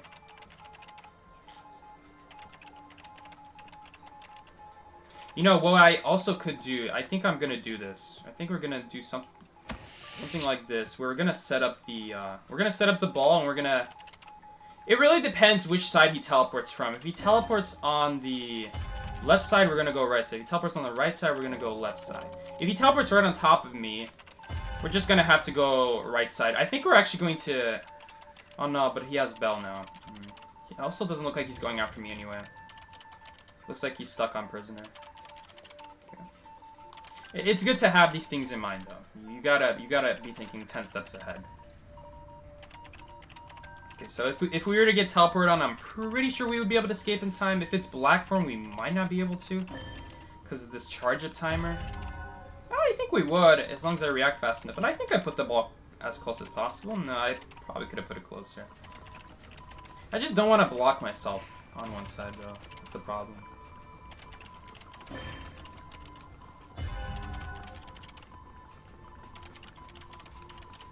I'm actually seeing some ball synergy here. If you ever drop both these pallets here, and the hunter tries to go from this side, you could actually block with the ball here, so that's pretty cool. You could do the same thing here, although I don't know why you would need to do that. Hunter would never follow you directly, they'd always be going around anyway. It always covers the stairs, that's nice. So any stairs you go up, that's going to be guaranteed. It's going to be guaranteed value. And we actually do get some extra decode here, because the 4 did a really good job stalling, but unfortunately Prisoner just fell up going in basement anyway. Does he have Tide Turner? He does have Tide Turner. He does have the shock, But Ford's going to take a hit immediately. I think he might have been trying to go for a football. I don't know in what world Ford is sitting right next to the Hunter. It must have been because he was trying to go for a football. Maybe, maybe not. 90%, 69%, nice. It's that cipher. I'm pretty sure someone's already working on that cipher, though. Not anymore. We're not going to be able to do that cipher anymore. So we need to do a new cipher, pretty much. Honestly, I wonder if this guy would be able to kite without broken windows or flywheel. Probably not a good idea to try it, though. I don't think it's a good idea. Is dungeon over there? Dungeon is not over there. None of them are pinging dungeons over there. Maybe they're just not checking them. Looks like this is going to be another tie. In fact, it might be worse than a tie because if they go for this rescue, we just lose. Okay, so I guess now she could go for the rescue. She'll make the rescue, then she'll be able to bubble and escape basement. But still, prisoner's still in the same spot. Nothing really changed. There's no point in going for this rescue. All it meant is that Gardner took damage doing it now. That's all it did. That's all it did. I don't even think it stalled that much time because I think this any time we get would have been replaced with chair time anyway. So, I don't think there was much worth going for that. I guess it took pressure off the cipher at the top? Maybe? Yeah, I guess so. I guess it did. Can't deny that. If it's white form Wuching, I think we can get some good value here out of the ball. Black form, not really. Okay, so unfortunately he broke that pallet early. Is he going here? Or not? Which side is he going on? Okay, Hunter change target. Oh, I see. Okay, let's make him drop down. Maybe he'll drop down because he see me go under. Yep, he dropped down. Nice. He's not here anymore. Okay. Maybe he didn't drop down. Maybe he just took the stairs. I'm definitely going to be a little bit wary here jumping down immediately. Because he definitely knows I'm here. If he looked backwards, he'll see my shadow at the very top. White form, though. White form Wucheng. What can we do against this guy? Oh, that's not going to do anything. Wait a minute. Wait a minute. Wait a minute. Wait a minute. That might actually be good. That might actually be good. But we're going to get soul siphoned here. So we're not going to be able to... Well, you know what? If we're able to...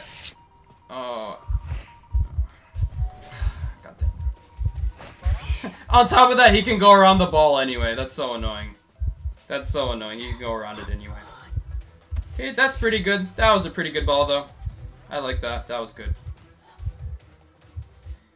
But yeah. If we vaulted fast... If I vaulted fast enough and I put the ball better, that would actually work. That would be a legit thing. That would be a legit strat to avoid getting hit there. That would be a good thing if I just did it. He's inside of a pallet. Nice. Perfect for me. Oh, no, but it canceled it. That's so annoying. Oh, he missed the bell. We might make it now. Oh, yeah, we definitely make it. Only Psyche would know whether he would definitely make something like that or not. Oh, no, I probably should have stayed at the area. I think I made a grave mistake. Oh, no. Okay, we'll just get out of here then. We still have lots of distance. We can afford to do this. I don't know about that, though. That's a really big waste of your bubble. Could have also just left. She thinks she's going to finish it, that's why. It's really a bad strategy to do. Rushing ciphers. Horrible thing to do. That's how you lose games. I'd love to get my ball back. He never broke it, as far as I know. Okay. I need to ping something so that he knows that I'm coming, but... I hope he goes for the rescue. I hope he doesn't expect a half-health person to go for the rescue. Ooh, that's a problem, though. So he didn't actually teleport here. He just threw the umbrella. And he also overshot it anyway. Okay, so this needs to be placed a little bit better. There we go. Much better. Now that's going to work. Except that there's no point of it. The cipher's not actually primed forward! No! I should have checked it. Oh, I'm sorry. I should have checked it first. Would he make it? Would he make it? I think he would make it if I primed it 99.9999%. Oh boy, we're getting chased. We got the window boost here. We will live. Okay.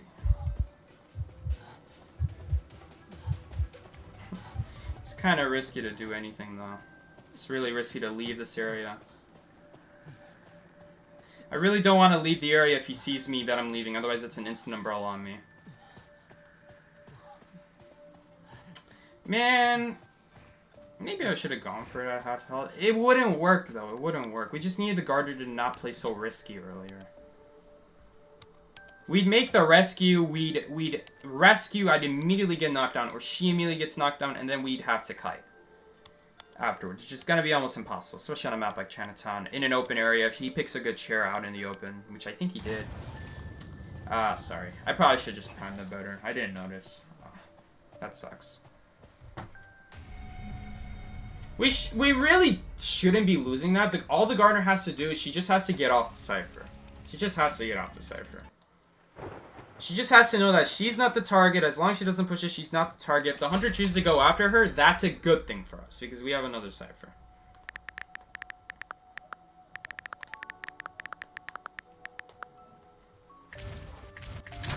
I should have looked at it. I can tell the difference between 99 and 97, but I just didn't look at it. I don't know. I don't know if he'd make it. I'm pretty sure he would make it, but the Hunter would be really close to them. At least to give them a chance, right?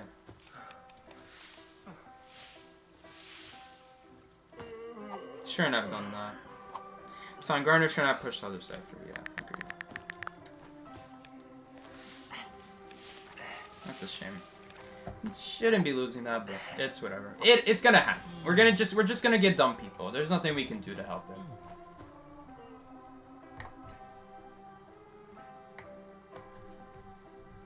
Yeah, you're gonna get people who... I don't know. How do you... That's a good question. How do you play this game and you still don't know the rate of finishing Cypher machines? I was gonna say, oh, she just doesn't know how quickly it is to finish a Cypher. That's a horrible spawn by the Thief. That's just automatically getting blocked. I like the idea. I like the idea. You know, you get that guaranteed graveyard window. Complete oversight from the Thief. That is just an easy Cypher block, though. So... Hunter should spawn... Alright, or they're not going to block the Thief Cypher. I don't know. I thought that was a pretty good opportunity for the Hunter to block the Cypher. Maybe they don't want to spawn bottom left corner. Because for them to block it, they'd have to spawn bottom left corner. Coordinator did a pretty good job blocking that spot, that spawn in front of front gate. So that he can't just easily spawn there and then easily block Graveyard. He'd always be having to sacrifice something. He'd sacrifice Coordinator reaching corner house now. Yeah. It's really awkward because now my Cypher is actually pushed out of the way as well. If he were to spawn over there at the Dancing Geisha, he'd still be able to reach Graveyard. He'd also have an instant Cypher to do in case the Hunter doesn't go after him. This kind of spawn really ruins everyone. Corner spawns isn't just you ruin yourself, you ruin everyone else's decode because now we don't have a Cypher. Otherwise we would just do Graveyard, he would do Dancing Geisha. Yeah. To be fair, it's also my fault because I didn't notice that the Cypher is here.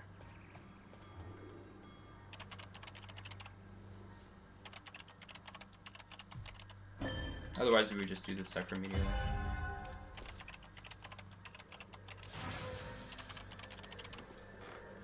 Ellie messaged me.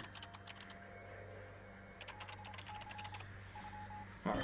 Hunter change target? Oh, I think we can actually block this, but there's no point. The hole's right there. Could we block this? I don't think we can. I think it's just barely too wide. We could block the door itself. That might not be bad. Problem is that this window sucks. It's just too easy for Geisha to drop down and reach you. Doesn't make sense to use it.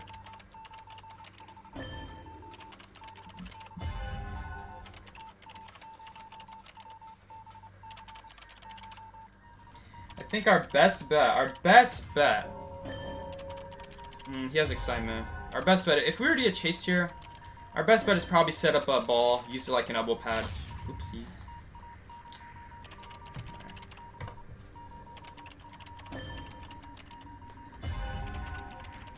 74%. First officer has a lot of progress. In fact, I think first officer is almost done with the Cypher. Should be almost done with the Cypher.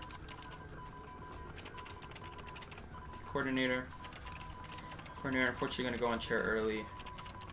I really don't like spawning at front gate as any survivor. Really don't like it. It just puts you in such an awkward spot where you're like, you're in between cabin, you're in between that pallet. It's not really good to start off at that pallet, but you also can't really use cabin because Hunter's gonna cut you off.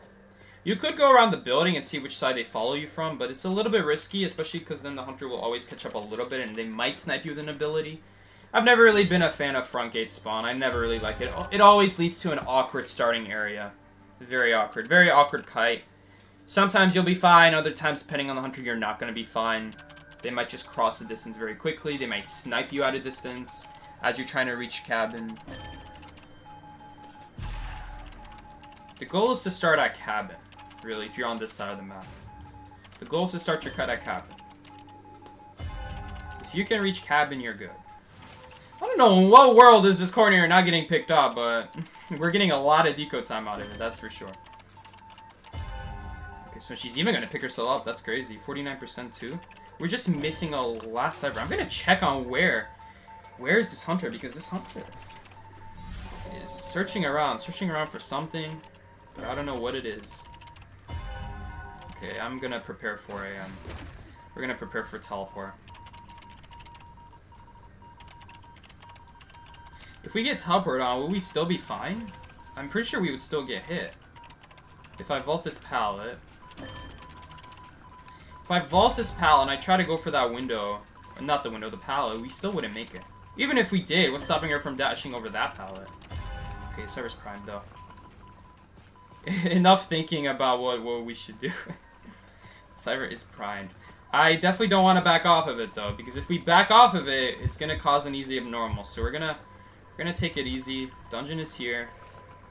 I'm not gonna back off of it.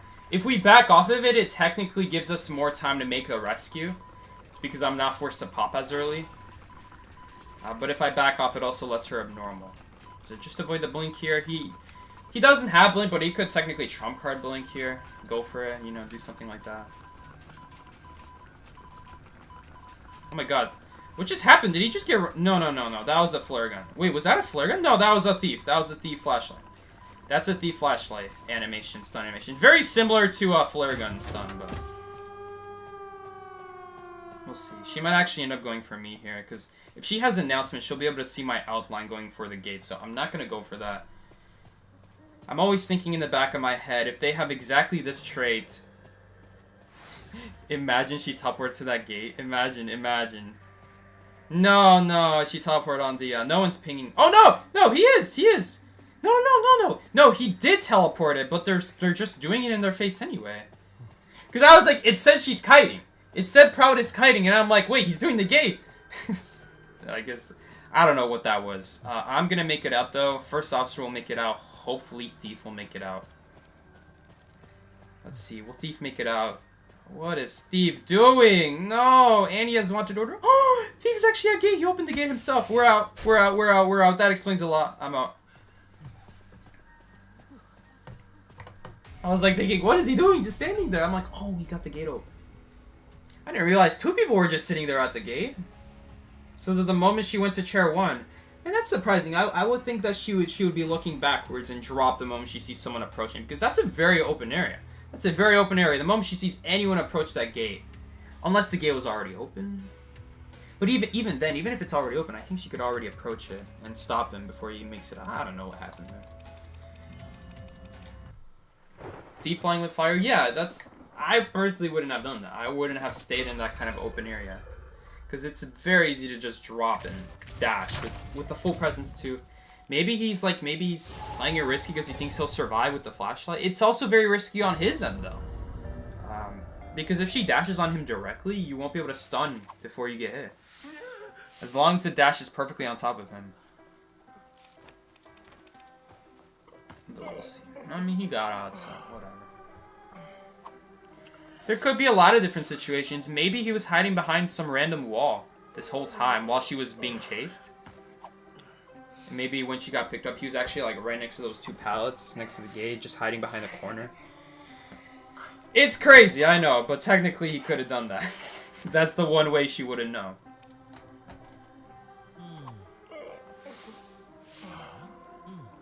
Psyche, do you think Ivy is S tier? Probably not.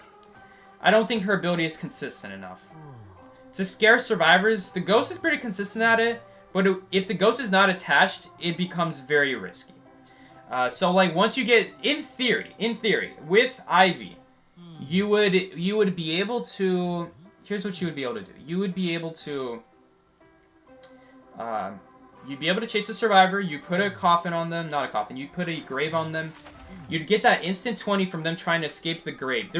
It's impossible to escape the grave without getting 20. Unless you fell down or they're on stairs. You're always going to get 20. Then, by that logic, I hate spawning at shed. I absolutely hate spawning at shed. I think it's such a... I hate spawning at shed. I'd much rather take wildling spawn. But shed is just so disconnected from all the kiting areas. And every kiting area I can go to is kind of like in a corner or the side of the map. I really hate it.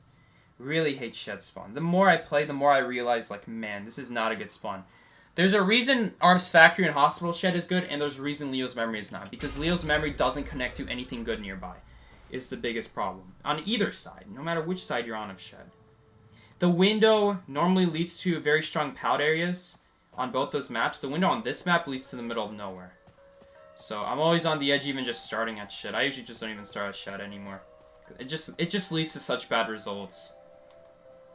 And I'm very glad I did, and it's an N. It's an N. We would have definitely been getting chased and hit right away. At least now we transition out. I like this area a lot better. We utilize the window boost much more efficiently. Now when we vault that window, we use it to get to shed, as opposed to if we use the window as shed, we don't use it to get to anywhere. We just waste it. And so when we're not utilizing maximum resources the most efficiently possible, we're forced to use our other abilities. And if we use our other abilities, we won't have them for later in the kite. The kite ends sooner. So we don't want to be doing that. We want to be, especially transitioning, that's always good in general, but especially utilizing good window boosts, good pallet boosts. Your boosts have to lead somewhere. It's not just that you use it and it's good enough. If the hunter easily goes around the window, you know, you don't get much value out of the boost. The boost just helps you stay in the same area so that you don't get hit. And sometimes that's what we're doing. Don't get me wrong. Sometimes I do that. I use the window boost just to maintain the area I'm already in. Let's say it's like a Wu Chang soul siphoning to me. You guys saw it on Chinatown. He was soul siphoning to me. I was at middle. I was at that crappy breakable window pout area in middle. I used the window boost just to get distance to the pout so that there's nothing he'll be able to do to hit me at that point. And that's good to do too, but not really like...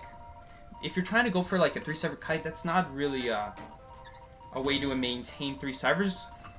Unless the area is just that good on its own that you won't need the boost. Kind of like God Corner. You could kind of waste the boost there early because you could use it to loop around the tall walls. Hunter has to just follow you. They can't really side cut you. They can't really take any shortcuts.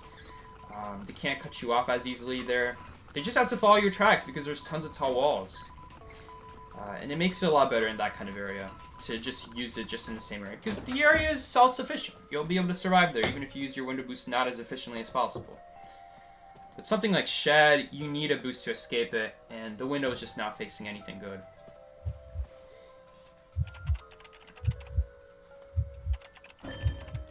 So,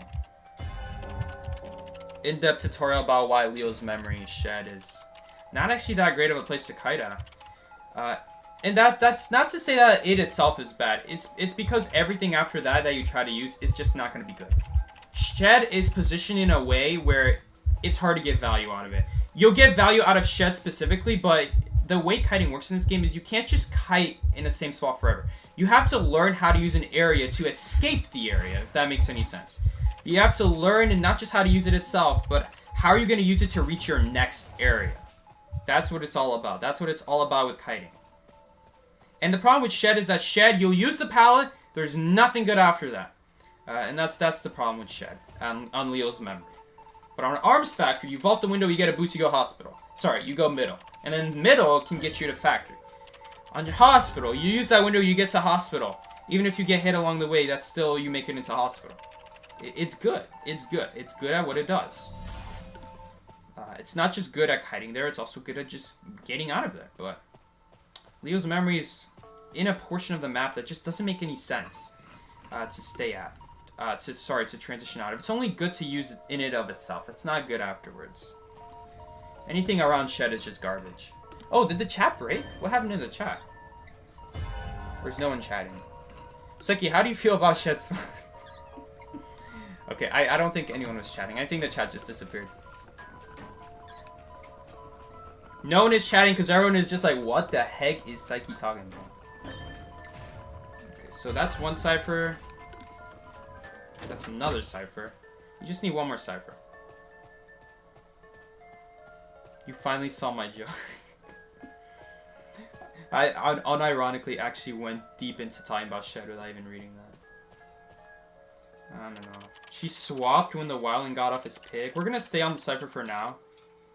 But as soon as I get a heartbeat, we're off. And we're going over here. The tall walls will help. It's more importantly, less about the area I'm going to, more that it's so annoying for Anne. Because think about it from the hunter's perspective. She has to walk all the way to me. By the time she reaches me, we already started another cipher. So if she does that, she's going to sacrifice. But she has to make up her mind here. Okay, she does make up her mind, goes for the wildling. That's decently close. We don't have to go right away. Although it is Anne. Okay, we helped 1%. We helped do 1 extra percent. Every percent matters, guys. Save when it's critical? Yeah. Maybe if I thought about that a little bit more. Oh my god! that was really cool, but it doesn't do anything. Really cool, but uh-oh, I may have blocked myself. Oh no, we're on a cooldown now. It's okay. Oh, it won't be okay for long though, because these cats. Yeah, we're dead. Oh no, we're so dead. We're so dead. I should have waited longer. Why didn't I think of that? Oh, I didn't think of that. Because who's going to rescue afterwards anyway? I needed to play safer there. That was my bad. Yeah, sorry, Pro. I messed up again.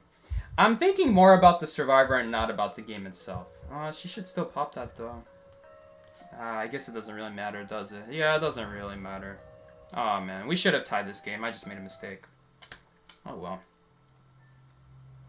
Really awkward situation. I shouldn't have gone directly at the chair because there's no way we make it. It's like you gotta lock in. I am locked in. Wow, we actually lose the most points out of that? Undeserved.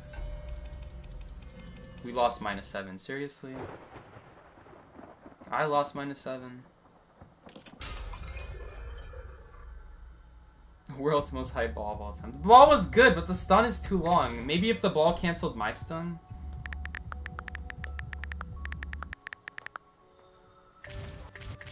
It was literally as simple as just going around. That's all I had to do. I just had to go around. But I'm over here. I mean, I guess it's good to test your boundaries, test your limits.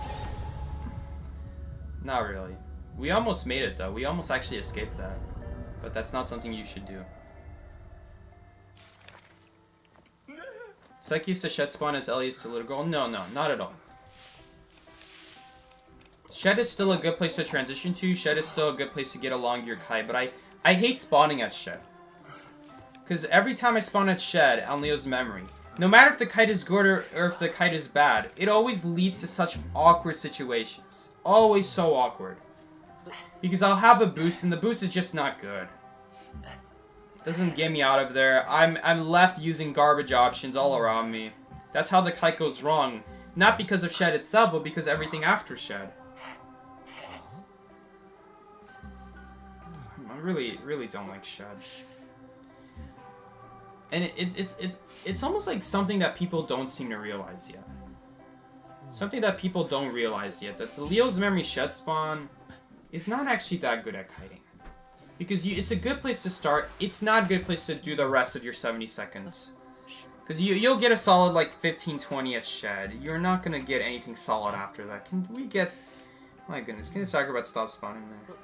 I hate it when people spawn there.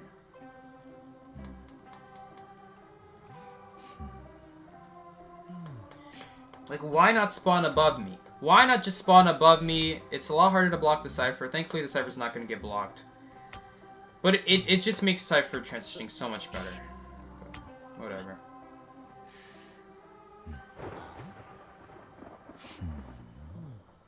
If Shed has no haters, Psyche is dead. It's not just Shed. Here's the thing. It's not Shed itself that's the problem. It's Shed where it's located on Leo's memory. Shed is very unique on Leo's memory because it's not located in the corner of the map. which is actually a bad thing. It would be better if the middle actually had good kiting areas, but because middle has nothing good to use, or anything on like the edge of shed. Let's say there was something good to kite around Christmas tree. That'd be pretty good then. You know, you vault the window, you go sideways of shed, you go there. But there's nothing good. That's the problem. So we're ignoring the cipher. We're gonna let Thief do it, obviously, because he picked a crappy spawn. So we gotta let him do it. Oh no, it's Acrobat. He went Thief last game. We're gonna do this cipher. I purposely don't want to cut through middle, because if the hunter cuts through middle, they'll see us as I'm trying to reach to the cipher. Then I'll be kind of like pinned against this building here. I can't really go forwards, can't really go backwards. I can't really go in this direction because the building is blocking me. So no matter where I would go, if I get pinned like that, I'd be in a really bad spot. But at least this way, when I go behind the building, I'll have the option of seeing, do I get a heartbeat? And if I get a heartbeat, I can then circle the buildings in a better way. Maybe go graveyard if I have no other choice, if I just want to play it safe. Gives me more options, basically. But if I cut through middle to reach this cipher that I'm doing right now, there's a chance a hunter also goes through middle. They'll see me. It would lead to a very bad start. Depending on the hunter, of course. But on Ever Sleeping, you really don't want to get caught out here in this situation right here. Like this alleyway right here with this lantern, anything around this lantern, you really don't want to get caught out in this kind of area.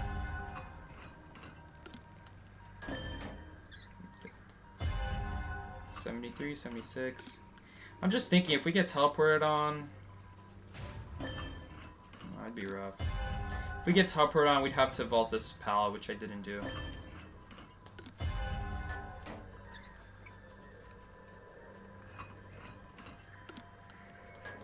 Should have really thought about that ahead of time, but... It's alright. Okay. Only one cipher at corner house, okay.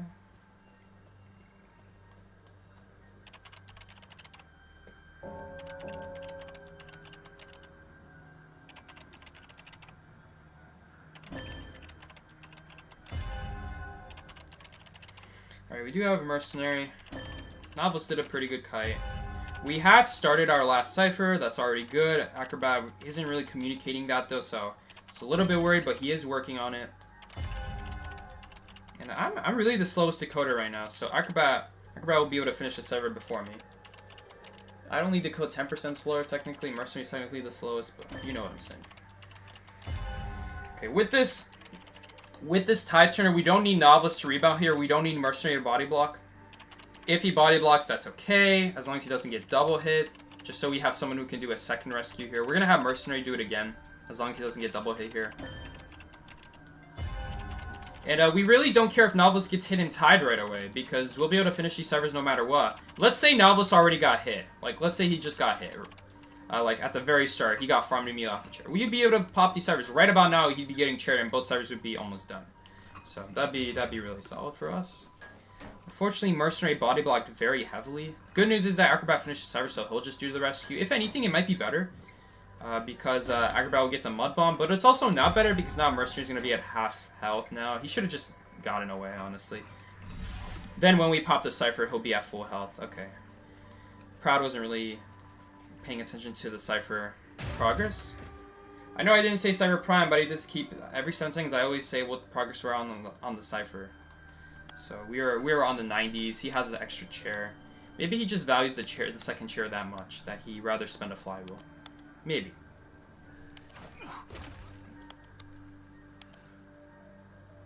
I wonder if we can actually body block this this alleyway here, if we were to get chased. Maybe. Okay. So we got the gate open. Acrobat, as usual, not pinging anything. That might be his first ping of the game. And we're out. He's only got Blink. Not even a trump card. Why are the Novelist messages so fancy? He spent a ridiculous amount of money on the game, and now he is embarrassed by the game in the form of having fancy messages. The game decided to humiliate all players who spent a bunch of money, so now they have to forever live with that kind of chat. Okay, not actually, but... It's kind of funny if you think about it that way. Alright, how many games did we win so far? 1, 2, 3. Pretty bad, pretty bad. 1, 2, 1, 2. Okay.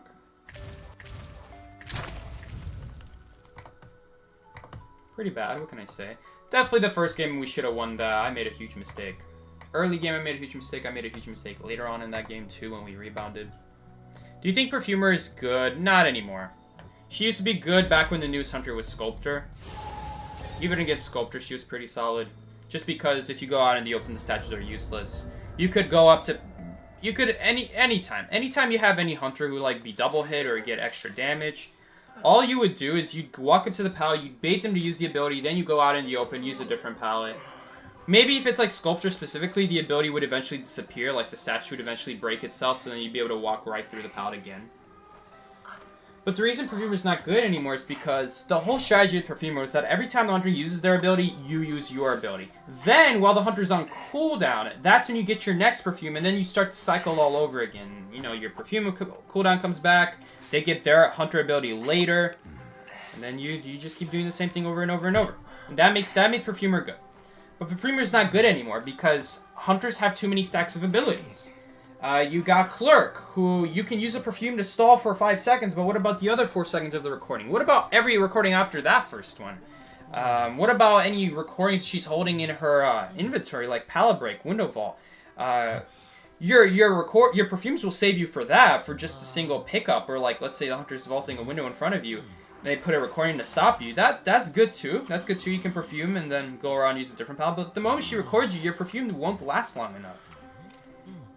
Why do we have a mechanic? Okay, so... Alright guys, so we have a decoder on our team that's actually going to make us decode slower, unfortunately. So that's a real shame. That's a real shame. They should just remove that decoding. Give a new tab called Hunter. Hunter tab. Hunter supporter. When you pick the survivor, you help the Hunter. That should be Mechanic's tab. She's not a rescuer, she's not decoder, she's not kiter, she's not a supporter. She's just a Hunter support. She helps the Hunter win easier. Okay.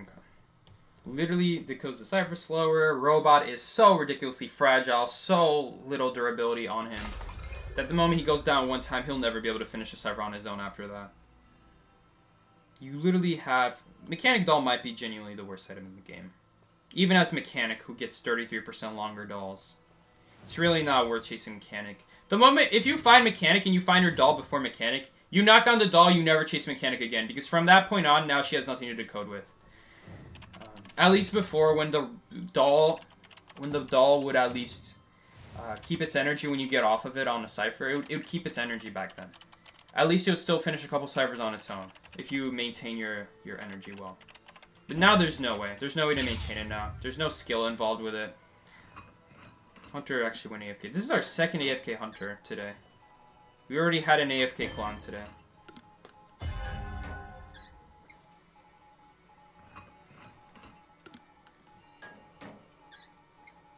Your hair takes 20 years to blow dry. Hello, I'm back. Welcome back, Limey. With puffy hair, I'm sure. Welcome back.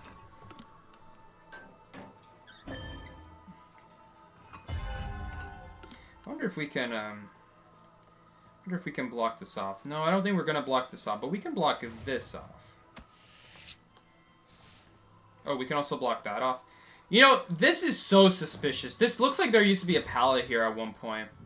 Maybe back in the beta when they first made this map, then they realized it's too good. Especially when it's right by the exit gate like that. Anytime you get teleport on, you just automatically...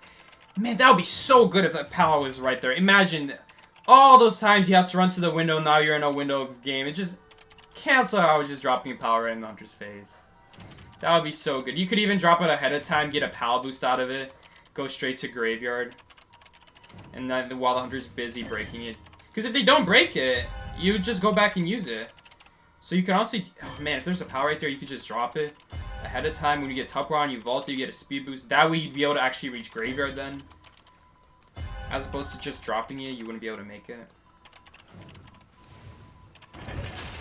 Okay, so the Hunter must be back because the bots don't know how to use Warp. It seems like they didn't realize that there was a person doing a cipher right here. Okay, no, now they realized.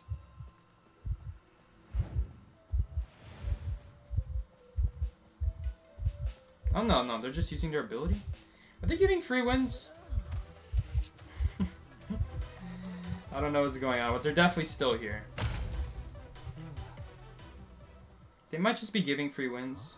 End of season.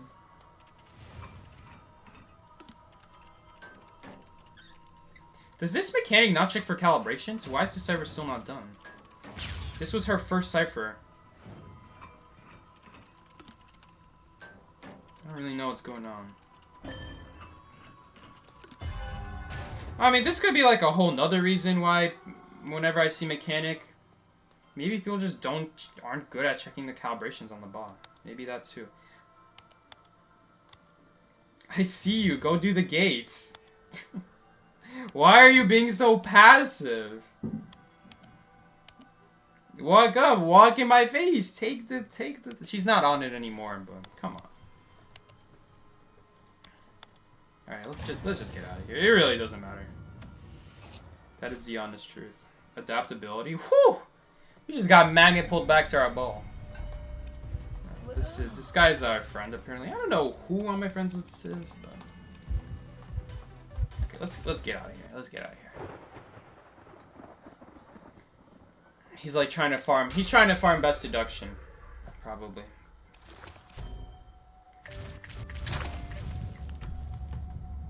I don't even know if I should count that as a win, but whatever. We'll count it.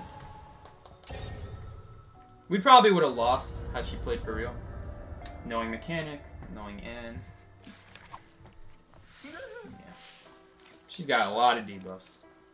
A lot. She's bad. Let's just say that.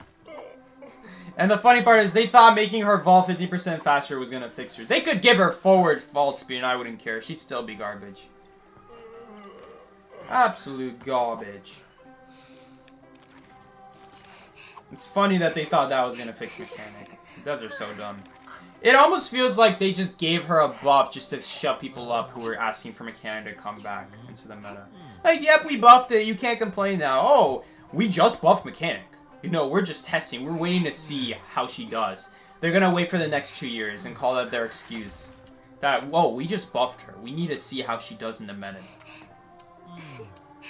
I know the devs aren't that dumb. I know they're not actually that dumb. The devs just don't care. They just don't care. They want to shut people up. They look for shortcuts. They really control the meta. In reality, it's the devs. Not the survivors. Not the hunters. Not the players.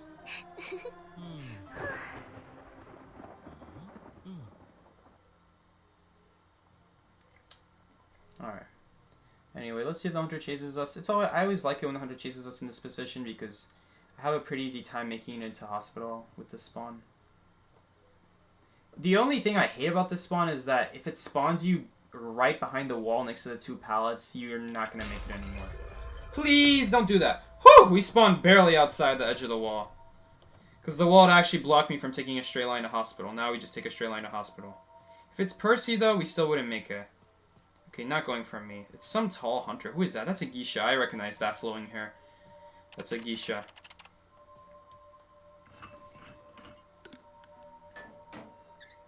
Watch, it's gonna be a strange looking geisha, watch this. It's gonna be some other hunter with flowing hair. Just 2 miles behind her head. We'll see. watch. No, I feel like she would have dashed by now, but maybe not. Okay, there it is. There it is.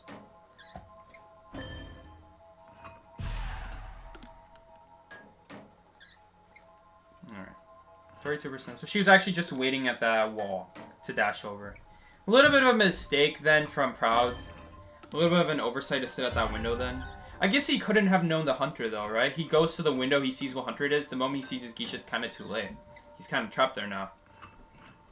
But if he knew it was geisha, he would actually go around the wall, not even stay at the window in the first place. Just so she doesn't have a really annoying dash for the acrobats to deal with. He could technically ball over the window in time, but it's kind of risky.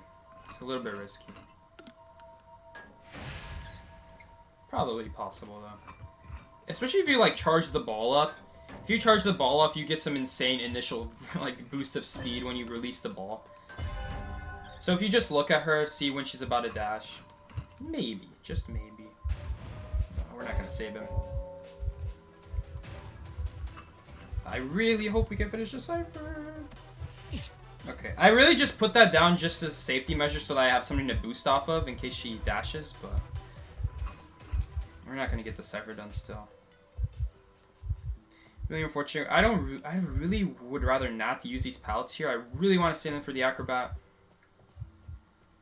Do we not have someone rescuing? It might just be me. Yeah, it's actually me, which is actually perfect. That's fine. I think that works out. Because I'm anyway stuck here. I have to be here, finish my Cypher anyway. We'll see. Here's the problem with the ball. I couldn't set it up ahead of time because the range is so limited. He's in trouble now. He could actually ball over the other side. Nice reflexes. Nice reflexes from Proud right there. Now he could boost off of it. I don't know. It's not really in a good spot. It's in a really bad spot. Because she could just dash over it. I mean, that's just a Geisha problem. That's not really a placement problem. It's not going to be good there no matter what. He did really good there. He rebounded very long. That was really good. So unfortunately not pinging, so I don't really know where her last Cypher is, but... Take over the Cypher for me? Okay. About damn time someone said something. It's really annoying. It's really annoying that I don't have people, because it's not really obvious who's going to be the next rescue here, so whoever's plans to rescue next, you have to say take over my Cypher sooner. Or at least constantly ping your Cypher so I know which Cypher to go to, like what are my options basically. Because I obviously don't want to start a new Cypher, but if I don't know where people are, I'm just going to start a new Cypher because I'm not going to sit around waiting around trying to find people's Cyphers. It would just be more efficient to start another Cypher than try to find where people are.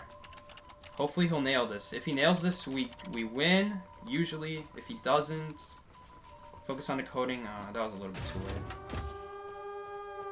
He must have missed the lasso. That's the thing. If people just say take over the Cypher faster, I would know which Cypher to go take over. It's just as simple as that. That's literally all it is. Nah, we're so screwed though. Like, look at this. Look at how badly screwed we are. I cannot express how screwed we are. Oh, we got her! We got the dash. We prevented it by looking at her last second. We're still so screwed, though. Oh, we might live. Oh, we're alive. We're alive. Break it. Just break it. Let me go for the... Uh-oh. Now we're dead. Oh, well.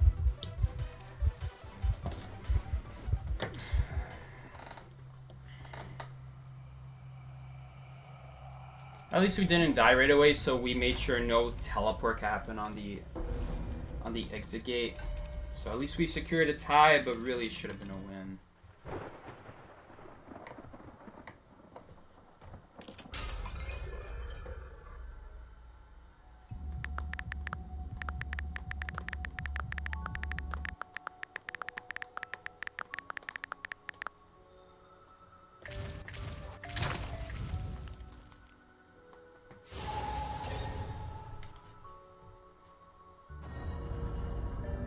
What happens when Borrow Time activates while Cowboy's carrying Survivor? The person is basically alive on their back. They're at half health. But that's not really something you would want to do. You wouldn't do that. You would just purposely take the hit. You wouldn't want to drop the Survivor when you rescue them. You would keep holding them until the Hunter hits the Cowboy. Because the Hunter can't pick up the Survivor if the Cowboy's holding them. So you would just hold on to them until the Hunter hits you. So if he nails that lasso, he just doesn't drop the Acrobat and then we get a guaranteed. We guaranteed to get out of that situation. Other hunters like Bonbon or like chip damage hunters or hunters who could do shockwaves and do an animation to drop the Survivor. Yeah, they like Gamekeeper Shockwave, for example. It would actually cause him to drop the Survivor without taking damage. But Geisha has no way of doing anything like that. She has to hit the Survivor. So if we got that lasso, which honestly we shouldn't need, we just needed to get on the last Cypher sooner. If I knew where was the last Cypher, which Cypher I needed to take over, we would get that done. It would be no problem. We wouldn't need any support. Yeah, I think Firefighter needs adjustments. He's very fun to play. I really like the concept of him. He needs to get some more balls, though. 2 balls is a little bit short. I like him, though. I like the idea. I like the versatility. I just don't know if he's ever gonna be worth using. It seems to me that there might just be better survivors to pick. If you're ever gonna pick Firefighter, you might just want to pick Entomologist, for example. It's hard to find a use for him.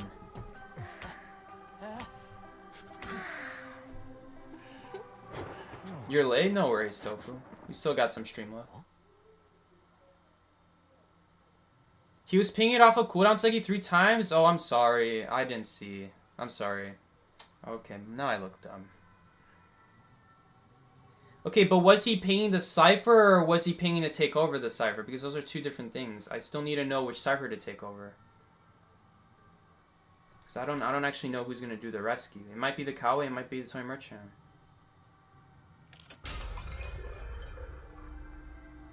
I hope I told him ping which Cypher to take over sooner. Right? That's what I told him, right? You need a warning to know which Cypher to take over, because I don't know who's gonna do the rescue. It's not like the old days where you have Mercenary Gravekeeper.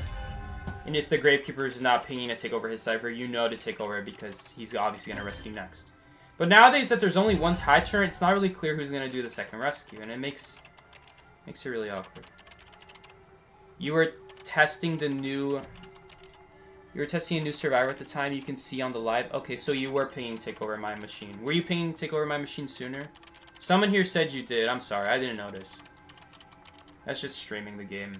Streaming, not playing, not noticing some of the small details. Sorry about that. That's on me then.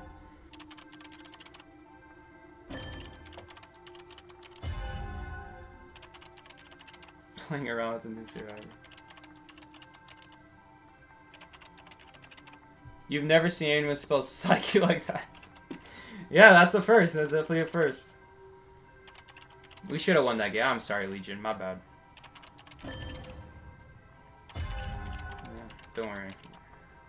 That's on me. You like Fire Investigator's weird eye button on his shoulder? What? I don't know what you talking about. There's a second eyeball? Alright. There's no Cypher in the corner there. We do have a Mercenary. I'd love to take over Mercenary Cypher at middle, but it's probably getting waxed off right now. No, it's not. It's not. Perfect, perfect. Okay, decode another Cypher machine. I got your Cypher Mercenary. Hopefully he'll see it on the mini-map that I'm pinging from his Cypher. I'm not sure. Someone was running there. Who was that? Your stream delayed a lot. Welcome back. Welcome back. Good to have you back. Warp Geisha? I think he trump carded Warp, right? I didn't notice if the Geisha trump carded the Warp or what happened. Ooh, we're gonna need another Cypher. Mercenary's never gonna be able to finish that Cypher. I think we got still one more Cypher on this side of the map. Here, we got one over here. We got one at tent. We might not actually. Yeah, we might not. Really depends if he did a Cypher over there. I'm not sure.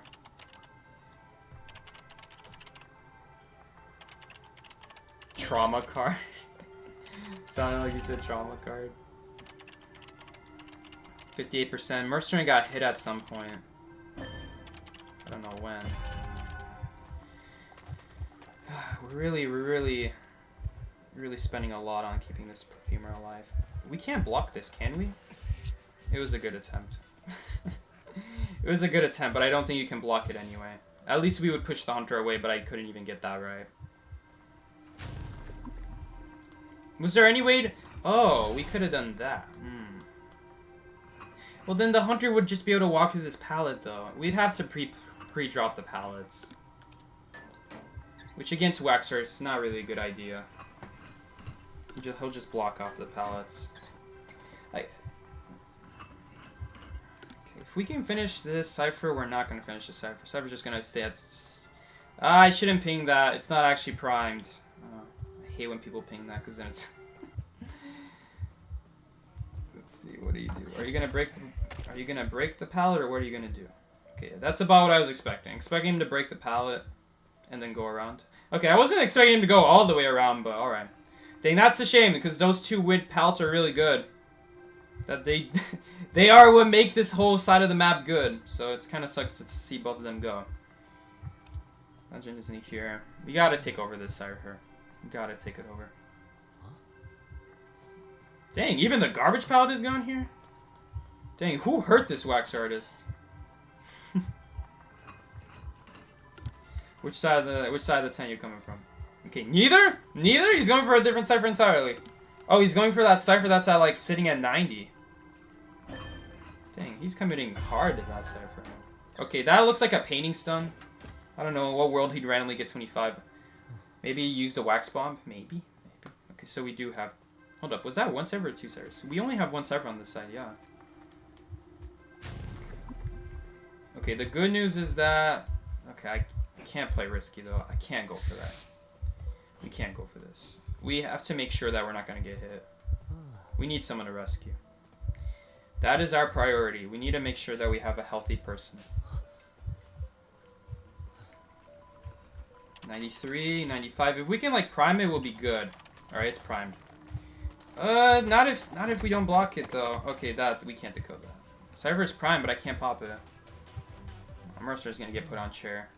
He's chasing the painter. That might be a mistake. Oh, hopefully it's gonna come back in time. It's not, no, we're not wasting that. We're not risking that. Chief, the cipher wasn't primed. Well, it was primed, but I couldn't decode it. He wants me to, I'm not decoding that cipher. You're at full chair progress. We're not gonna decode that. We're gonna stall as long as possible. If he picks up the mercenary, that's fine by me. We're just gonna walk past. We're not actually gonna rescue. Just hit the chair. Thank you. Come again. What a waste of a painting. Hopefully he looks at it. Oh, if he looks at it, that's a guaranteed rescue, guaranteed pop, I guess. But alright, works. I guess it works. You know what the problem is now? Problem is that we're on the same side of the map. We can't really do that gate. We need to do the other gate. It's gonna be a while. We're not gonna... If we still tie this game, it'll be a miracle, but... teleport is a problem.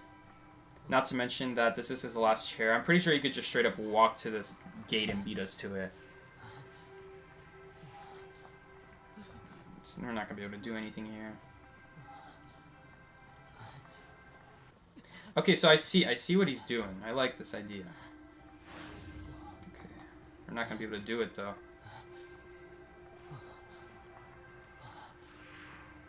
Mercenary might get seen here. He's kind of running into the hunter.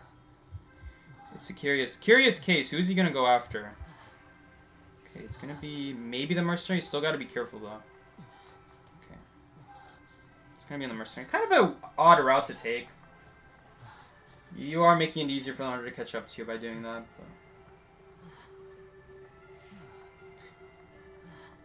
But... I also understand he doesn't want to be by me, but we could split up after we cross the bridge and still be far from the hunter. We don't have to split up right away, especially when the hunter's not close. Alright, 81. That sucks. Oh well. It was close, but maybe he'll get dungeon. I don't think dungeon is there though.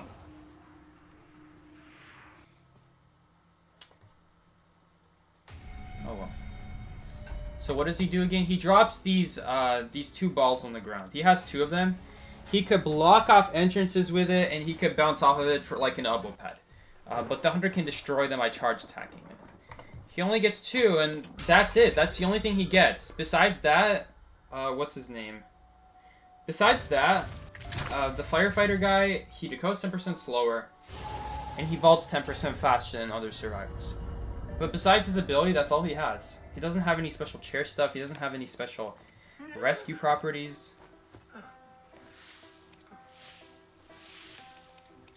So really, once you use your balls, you don't really have anything. The only other thing he has is that the longer he's being chased, the faster he'll be able to decode. But since he decodes 10% slower, the most you'll be able to decode faster is 5% faster. Because you'll get 15% increased decode, but 10% of it is going to get canceled out. So Ooh, we're not gonna be able to play that.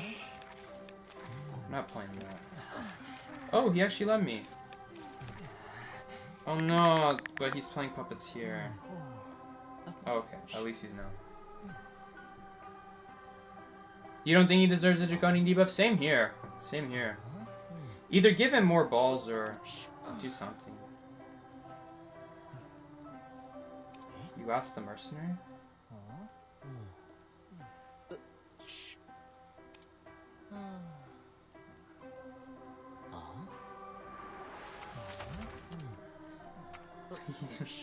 He took Shed. How nice of you.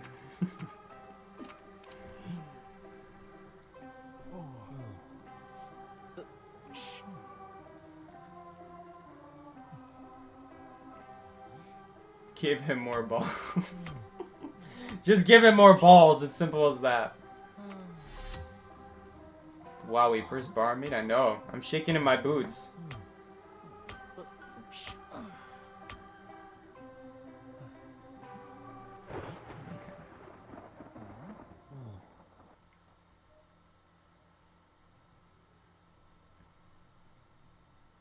I think he just needs one more Sam. I think he could use with one more ball. He doesn't even necessarily have to start with it. He could earn it from kiting. Maybe like when you hit 10% increased decode, you also get an extra ball. I don't know, is that too good? It's a Geisha? That's really bad. Maybe God Corner is actually where we want to kite though. Maybe I'm actually making a mistake. I mean, you can't deny this transition time though. I mean, this is value. Okay, Hunter's also not going for me anyway. She might have saw my shadow. This cypher's gonna be blocked, but don't worry, it's about to unblock.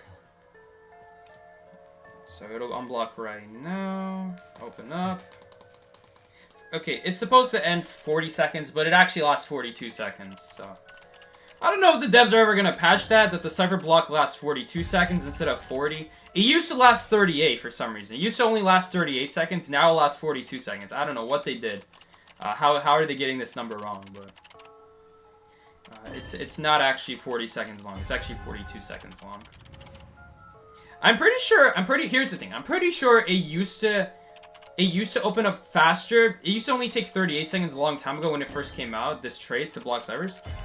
Because I'm pretty sure the timer started when people's cameras were still spinning and the game was just starting. I think it would already block the cipher before anyone could even move.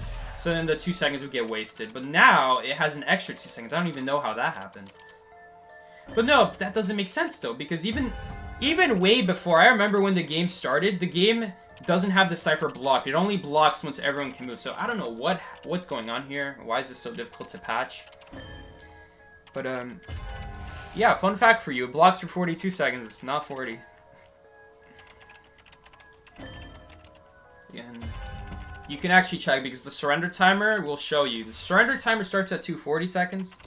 It's supposed to open up at 200, but it opens up at 198 in reality, so I don't know what's going on. Something going on though. Prospector unfortunately gonna go down here.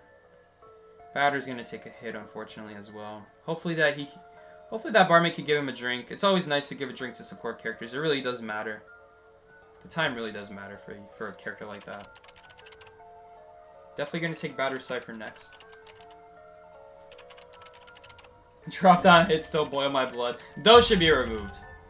I don't think that's a hot take. Those are not intended in the game, and the devs just decided to keep it in there. It's really annoying.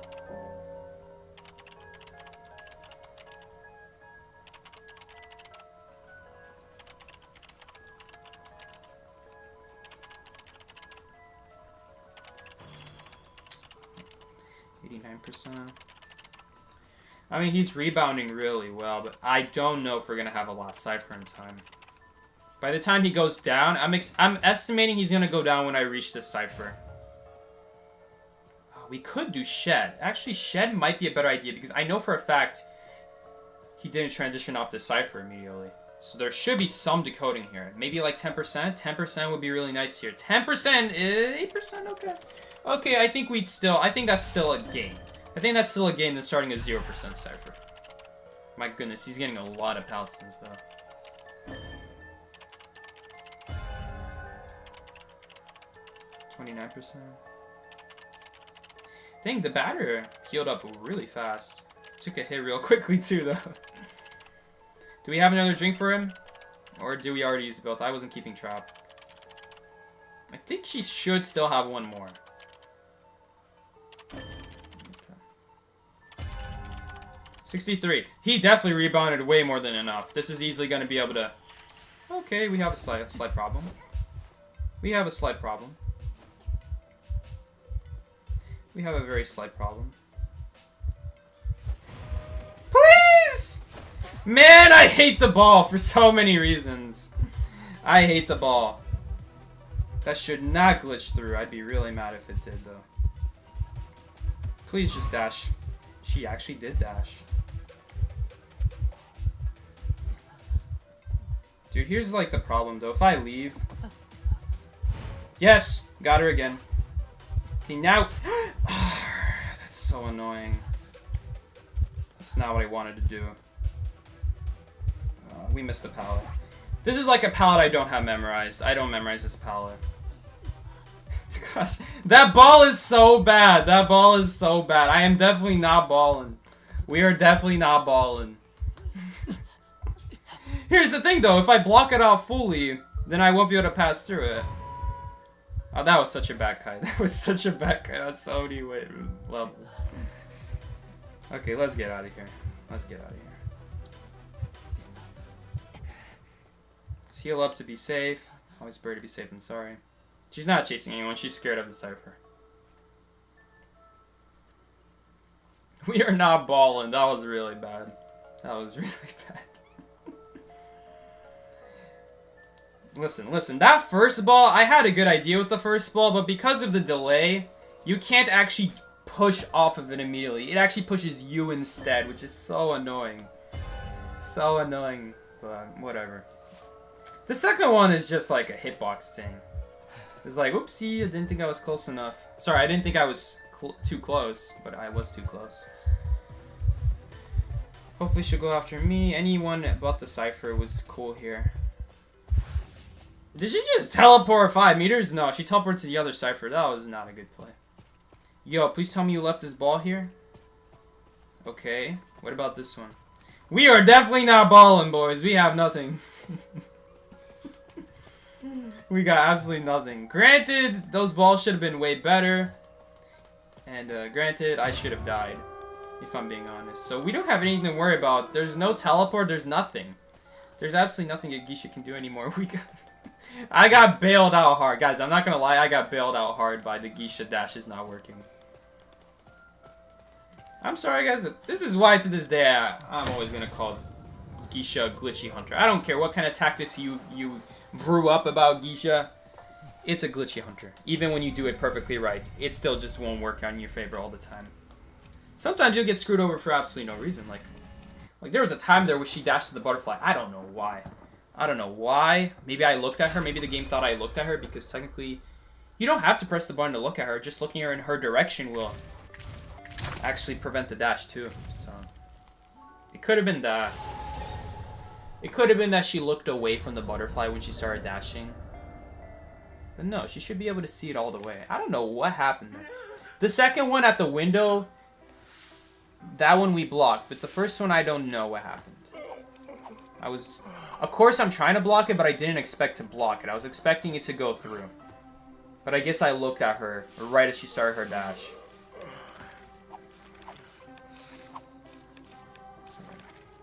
I don't care what way you put it, Geisha is a glitchy hunter. Any tactics you come up with Geisha, they're just not consistent. Even like 80%. Even 80% of the time, there's still going to be that 20% that's going to be like, yep, you're not going through. Is Ivy really that good? Not really. She's just not consistent enough. She's really good when combined with Blink because you'll get that 20 eyeball effect just from putting a grave on someone. Then you'll get the guaranteed scare with the ghost. It's very hard to miss it. But then after that, it's really hard to get anything after that. You're just left guessing. You're honestly just left guessing what to do after that. Like, should you scare in front of the survivor? Should you scare slightly on the side of them, behind them? It's really hard to get that second scare in. to put them at half health, and then once they're at half health, though, you could get them at a blink range of death. But after that, if the person ever rebounds, it's still a nightmare trying to kill them again after that, because then again, same exact problem. You attach to them, you get 20 fear on them immediately. You scare them with the ghost, you get it up to 60. How are you going to get the last scare, though? After that, you can't attach the survivor for the next 47 seconds. So, it's really hard. The tombstone, you might also, like, wonder, well, what if we, like, put tombstones on people's cipher to slow down decoding? It doesn't slow down decoding, though. It just stuns them for 2.5 seconds every 10 seconds, which is not really that good. And then after 20 seconds, they just destroy it, so... It's not that good. It's not that good, honestly. It's not that good for stopping ciphers. It's really good for pressuring the cipher if you plan on teleporting there. Not really if you're not going to plan to pressure with it, though. It is a gamekeeper. Okay, he missed his hook. He's vaulting the window. I could actually see all this from far. Okay, so he didn't actually miss the hook. Oh, he hit the wall. He hit the wall. he hit the wall the first time with the hook, and then he still had this hook for the second chain. But then Perfumer perfumes. I think he was actually in range, and then he hit the wall. That was nice.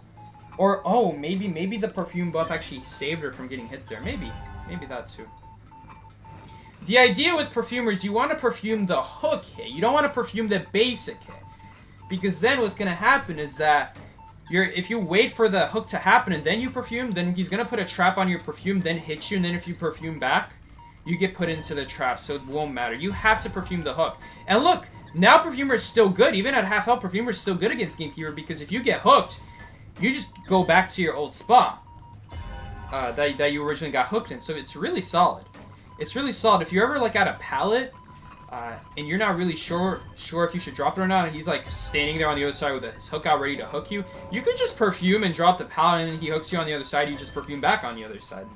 It's really good. You just have to hope he doesn't have fast power breaking at that point.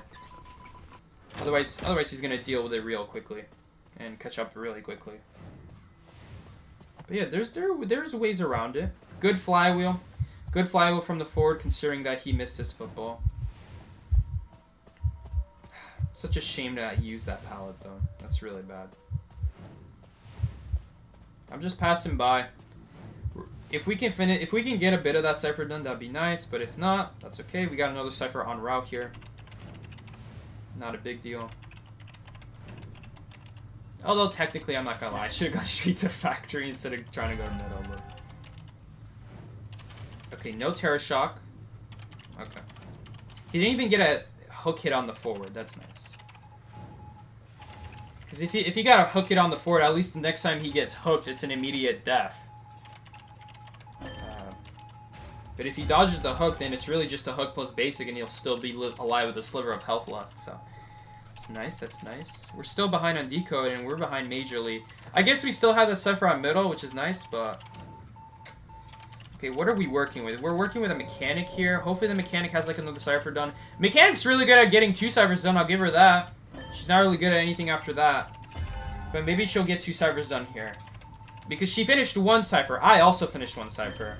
We know Forward's about to finish his, and I have mine at 60, so Mechanic must have 1 more cipher here.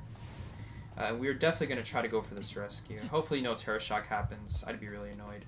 Oh, Mechanic is going for the rescue. She's just not communicating it. Okay, so let's get back on the cipher then. Kind of a shame because there's value in me going to rescue. There's not really much value in Mechanic going to rescue. If her bot already popped the cipher, that is. So, I think she did pop the last server, though. Because we only have 2 servers remaining in middle and factory, so she did pop 2 servers. That's really good. That's good in that case. I don't know about that, Proud. That's a little bit risky. He just gets chaired now. Oh, man, that was not good. Perfumer has wanted orders, so does Mechanic. The good news is that he can't really go after... Hopefully the Mechanic pings if Hunter's near her. Okay, she didn't. We could have gone to rescue way sooner. I don't know why that Gamekeeper didn't wait for a flywheel. He used the blink. That's really good. We're going to let him do the cipher. And this is not like an and. This is not a Hunter who can stop us if we go straight for the chair. So we're just going to go straight for the chair. He can't do anything to stop this. Gamekeeper... Woo! Whew, that's a problem though. It's okay. Good thing that we're going early. That doesn't do anything. Oh no, you know what? Oh, that's so annoying. Wait, did the ball prevent it? Did the ball prevent it? I wonder if the ball prevented it. Oh no, don't vote that! You'd be so dead to a hook! Okay. As long as they say to pop... Oh no, they can't pop now either though. I'm right here. Okay, I'm out of here now. I'm out of here. I'm out. Okay, he broke a pallet. That's muffler. I don't know what that did. I don't know what that ball did, but it did something. It stopped me from dying. We still would have been fine. We still would have been fine, even if the second trap happened.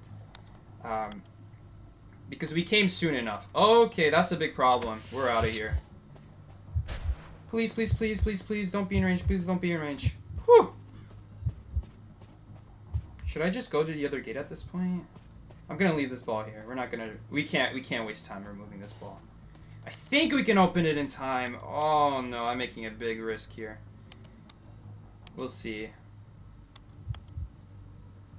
Yes, we got it. We got it. And we can even block his hook. Cyberpunk. Well, I'm out. I'm not taking any chances. We're out. Alright, and everyone else is out too. Nice. Oh, and that's UKJ. GG UKJ. That was a really scary. I didn't know it was gonna work like that, but what happened there exactly? I honestly don't know what happened there. I thought we were inside the trap. I'm pretty sure the trap timer ran out because there's 5 seconds where you can walk inside of traps and it doesn't do anything. But he was waiting on the timer to trap me again.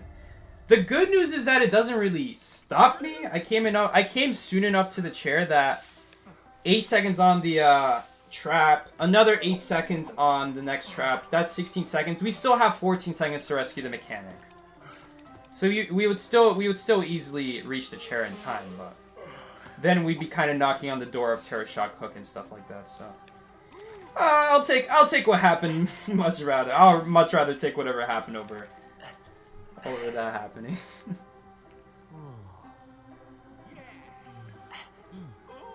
You love checking your heart rate on your watch. Okay, the only reason that happened is because I didn't even notice that there was a trap on that side of the pallet.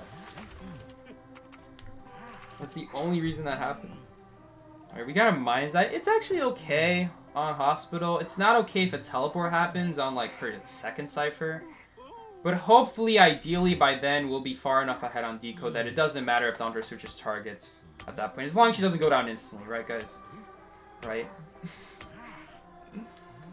Are you finally going to be Titan Psyche? Well, unfortunately, us having a match with randoms instead of our full team meant that it's taking a lot longer to reach Titan. We're not going to make it to Titan. In fact, we're champion 5 stars 100. We're not even close. Ideally, we would be like 15 stars by now. But unfortunately, we can't. I kind of forgot that you can't match with people after a while. Fire Investigator kind of as Gamekeeper, apparently. Kind of. As long as you can't go around the ball, you're good. Let's say you like put a ball at Birdcage. He'll hook over to the ball, and then after that, he'll have to charge up his attack. He has like the world's longest charge attack.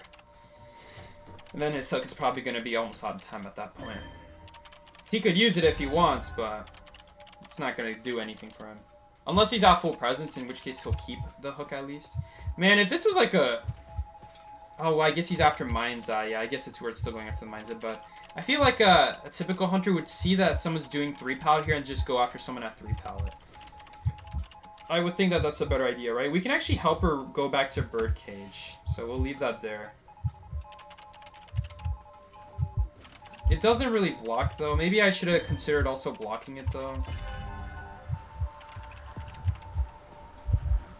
She's not gonna make it.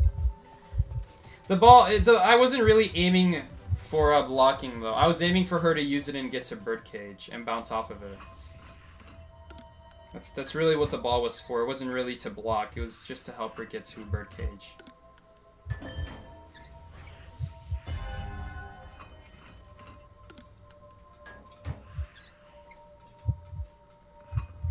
He's not actually going to be able to pressure the Cypher very well.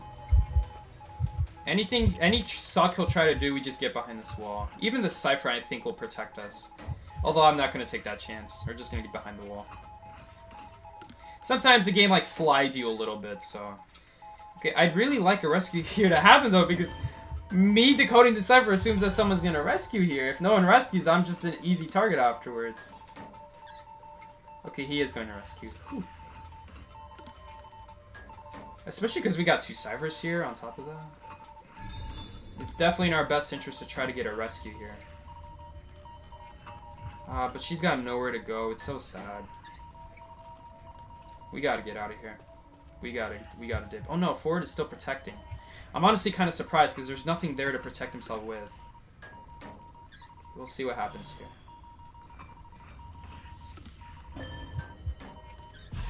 Yeah, we're in a tough spot, that's for sure. This is actually our best kiting area right now. It's really sad.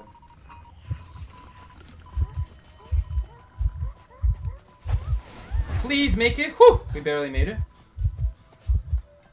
He'll just be able to dash to me, though. We're going to use this like an elbow pad. Hopefully he can't make it. I mean, for an elbow pad, it's good. But you only get 2 of them. So, not really.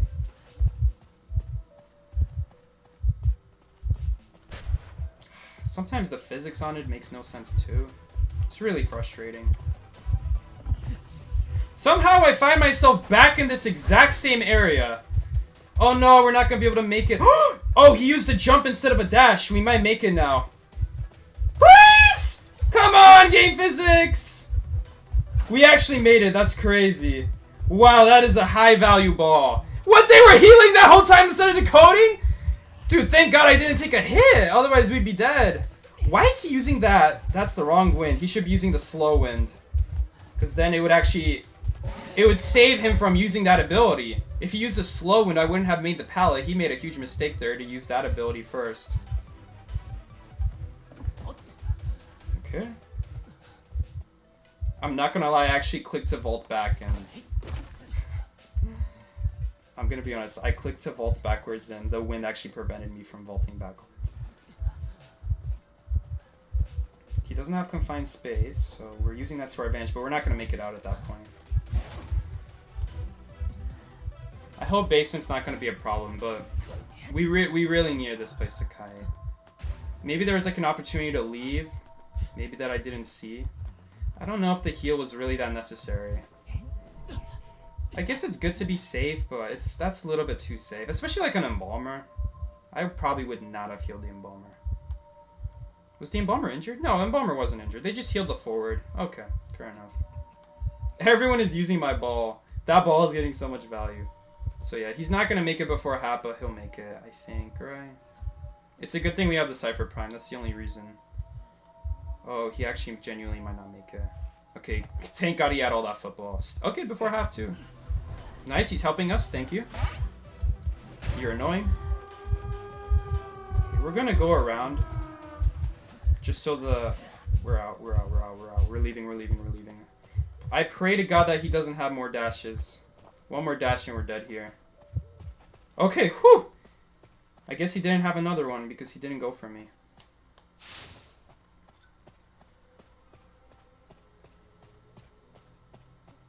We don't have any pallets there either. We'd be so dead. I guess we could try to reach the ball. We could try to reach the ball for like, what, a 3rd time? That was prime ball usage. You got that right. Prime ball usage. I wonder if instead of what I did there, it would have probably just been safer to actually go do... No, because anywhere I go, I would immediately die is the problem. That's kind of the issue there. I mean, here's what we could do. We could vault that pallet after the hit, then I could vault the window to go to ruins. But we wouldn't make ruins, though. We wouldn't make ruins because he'd just catch up with 2 dashes. Maybe we would barely make a pallet, but...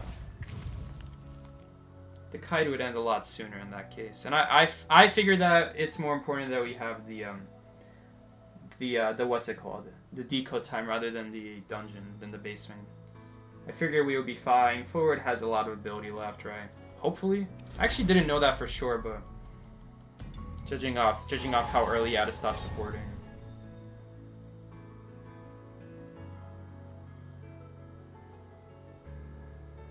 Yeah, he said, "Let me help you up the stairs." I know, right? Instead of like trying to hit us deeper into the basement, he pulled us closer to the entrance.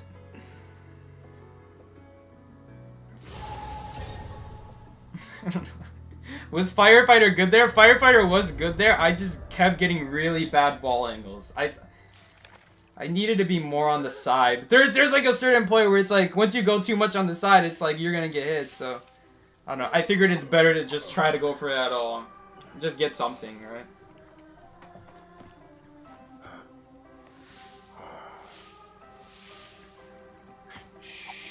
Yeah, that was a good ball. The ball there was really good. If you could use it multiple times, it's really good.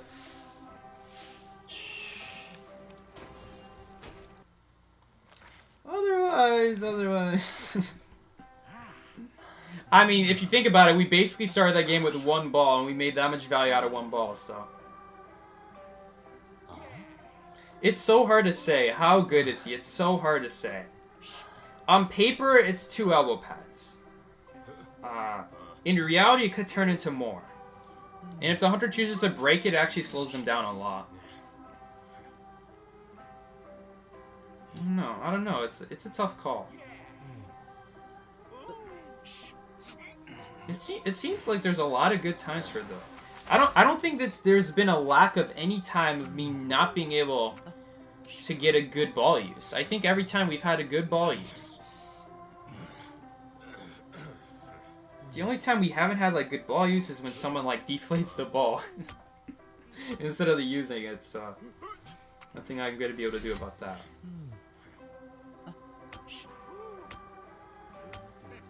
Alright, we'll see here. Interesting spawn. Interesting spawn from the hunter. He'll have his choice of pick of either going after the seer or the cowboy. The good news for cowboy is that cowboy, he'll have a very easy time reaching pallets, is the good news. So he'll have a much easier time bridging distances together, like reaching this corner over here. That would normally be very difficult to try to reach something like that under normal circumstances. Really, for him, though, it's pretty cheap. Only 20% of his lasso used just to reach this area would be pretty good to do. Unfortunately, that cipher in the corner is blocked, though. I was really hoping this cipher would get blocked, because I'm expecting Cowboy to kite here eventually. 8%. I guess in the worst-case scenario, we could just do logs, and these will be my 2 ciphers this game. Logs and this one, if he ever kites here. Okay, somehow he found himself all the way over there, though? What the heck? I was expecting something a lot more like he loops shed maybe like once or twice, and then afterwards he like lassos over to logs or something like that. But I mean, I guess if he thinks he can make factory, it's very expensive. It takes a seer owl, took a hit for it.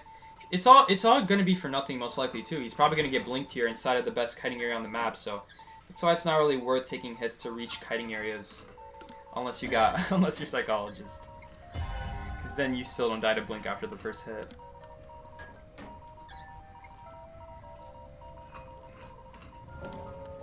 Yeah, so there's the blink. A little bit sad.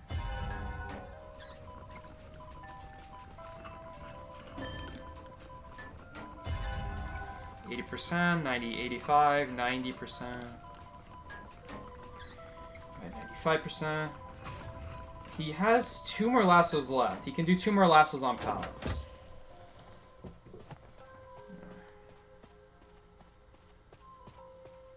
I will say, it's really nice that Cowboy's really efficient when he's lassoing the pallets. I'm glad he's very different when it comes to other supporters. Other supporters, it's very expensive to use their support ability to save themselves. Like Owl, if you seer Owl yourself as a seer, that's 100% of your support ability gone just for 1 hit to save yourself that you can't send anyone else now.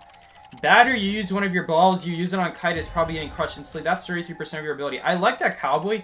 He'll use one of his abilities, and not only does it get more distance than like something like a batter ball would, especially combined with like the speed boost afterwards. Even though it's brief, it does matter. Every little bit does count. It's really nice that it's only 20% of his ability. He still has a lot to use afterwards to support other people. So that's one thing nice about Cowboy.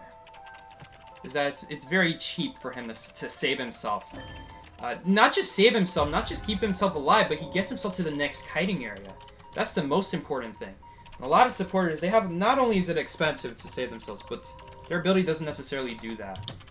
And, you know, something like batter, it really depends on which area you're in, how far the baseball bat pushes the hunter. You know, sometimes you might push them, but they'll be able to catch up back with their ability. At least Cowboy, when he uses his ability, he'll immediately be by the area that he aimed at already. Man, but I'm not gonna lie, Proud is doing a really good job as forward today. He's been doing real well. He only missed one football today, and even then he flywheeled it when he missed it, so that was really good value. It looks like he's gonna be the target now. I don't know what this trap is. If you were to drop this pal, you would still not run into the trap, as long as you see it. So he's not gonna pick up the forward. I thought he'd pick up the forward and cut his losses at this point, and just go for forward, but maybe he thinks he can get like a basement off of Cowboy. Oh, he is. That is a basement. Yeah. Yeah, basement gamekeeper are gonna be a lot harder than something like basement Night Watch. Let's make sure not to pop on accident. There we go. Set for primed. Communicate that. Still gonna destroy this trap though. I don't want to accidentally run into it. Maybe like let's say I boost the ball into the shack. I don't want to accidentally boost myself into the trap if I need a boost inside a shack. That would not be a good thing. So we're gonna get rid of it. There might be a trap here as well. There is not a trap. Okay, so it's safe. Rugby ball. 3% rugby ball. He did not waste a single bit. Okay, so that's still fine. He is farming owls here though. He has to hit him. He has to hit him. He is farming owls. That's really nice. I'm gonna set up a ball here for forward. Ooh, those pelts are broken, so we're gonna set it up. Oh, you know what? We could actually stand here, and when the hunter teleports, hopefully the forward goes in my direction. No. I wasn't paying attention. Okay, whew, I'm in.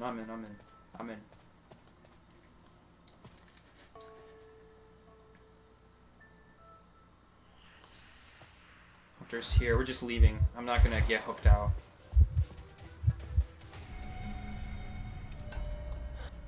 Okay, so they're in a rough spot. I really hope one of them pushes gate. If they're both in the same area, oh my god. You guys gotta split up! What are you doing? Why are you going for the same gate together? This is not a 4-man situation we need. We need 3 people. Oh no. Oh, this is so bad. I think Seer realized too soon. Sorry, too late. Cowboy over here is blind. But Seer noticed, at least Seer noticed that he's actually getting chased, and then he left, so that's good. He's gonna trap it. I was really hoping the Cowboy would stay at it, otherwise that's what happens. Oh, he missed the trap though. He's gonna go for Dungeoneer. Not close enough though, not even close. Whew, thank God the Seer noticed that the Cowboy was... Oh no, we gotta start a match. We only have 1 minute left. I shouldn't have spectated. Dude, thank God the Seer realized that the Cowboy was following him. We don't want 2 people going to the same gate. So far I haven't really been doing anything special. Mostly been getting +9s only +9 points.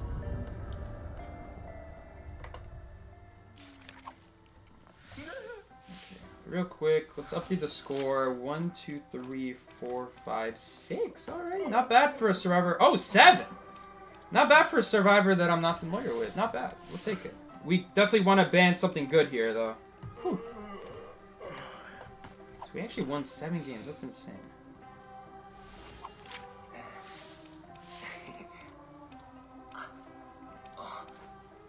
Three, 4...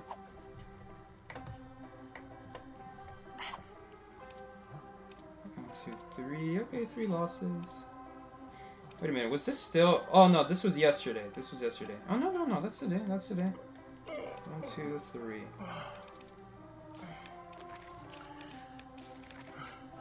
Who has puppeteer? Some rando got puppeteer. He's been running puppeteer as his main. Please don't go puppeteer. Even lucky guy's better. Just go lucky guy.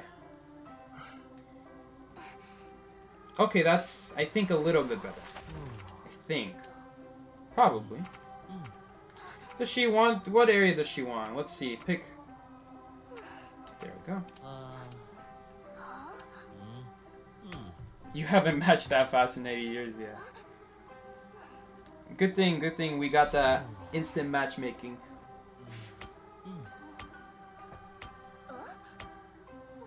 Alright, I'm a little bit scared here. I don't really know how this is gonna work out.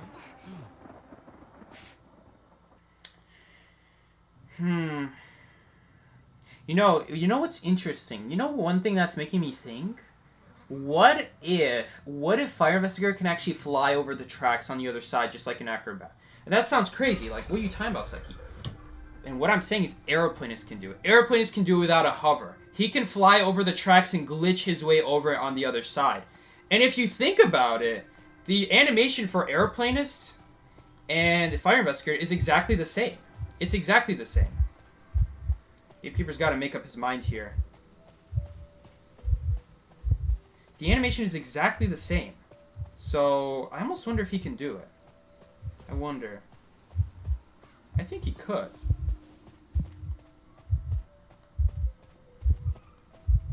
I'm actually going to do this. We're going to do this. And hopefully he won't break it. I think... No, that's just a peeper. Oh no, he does break it. That's so sad. Not so fast. That's it though. I probably should have saved the first one. I'm not gonna lie. I probably should have saved it. But I like my idea though. I like it. I think it's a good idea. Don't hook me. Seriously. At least he's running peepers, so this should still be a 3-side for Kai. Oh, but the problem is that it's so easy to trap this window. Oh, we fooled him! We fooled him! He thinks I went inside! Oh no, or is he just trapping it? I don't know what his plan is here. He's gonna know where I am though, because the crow. The markings. I don't know. Do you guys know what I'm talking about? Okay, he vaulted. This debuff. What is this debuff called? He's trapping it now, but that was a little too late. Please make it. We're not making it. What is this debuff called? Oh, it's already gone. When Gamekeeper hooks you, you get a debuff on you. Something about the rotting scent of leaves. It warns him twice where you are. So, even if I... Ooh, he stepped in a trap. That's okay, that's okay, that's okay. Not a big deal. He should escape it in time. So, yeah. Okay, so I really should have used my first ball better. Because the moment I use it for a boost, I realized, wait, I can't really go in a straight line because if he ignores the ball... Like, let's say he ignores the ball, right? Oh, he hit the chair. Okay, we're gonna need a pal stun here. Oh! Hit him! Nice. That's a rebound. Trap is still here, though. It's technically a rebound. It won't be a very long rebound, though. In fact... I don't really know. Is he, like, gonna YOLO hook here?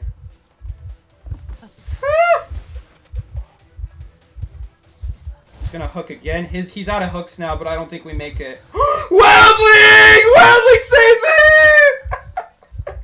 We're still so dead, though. I can only use this window.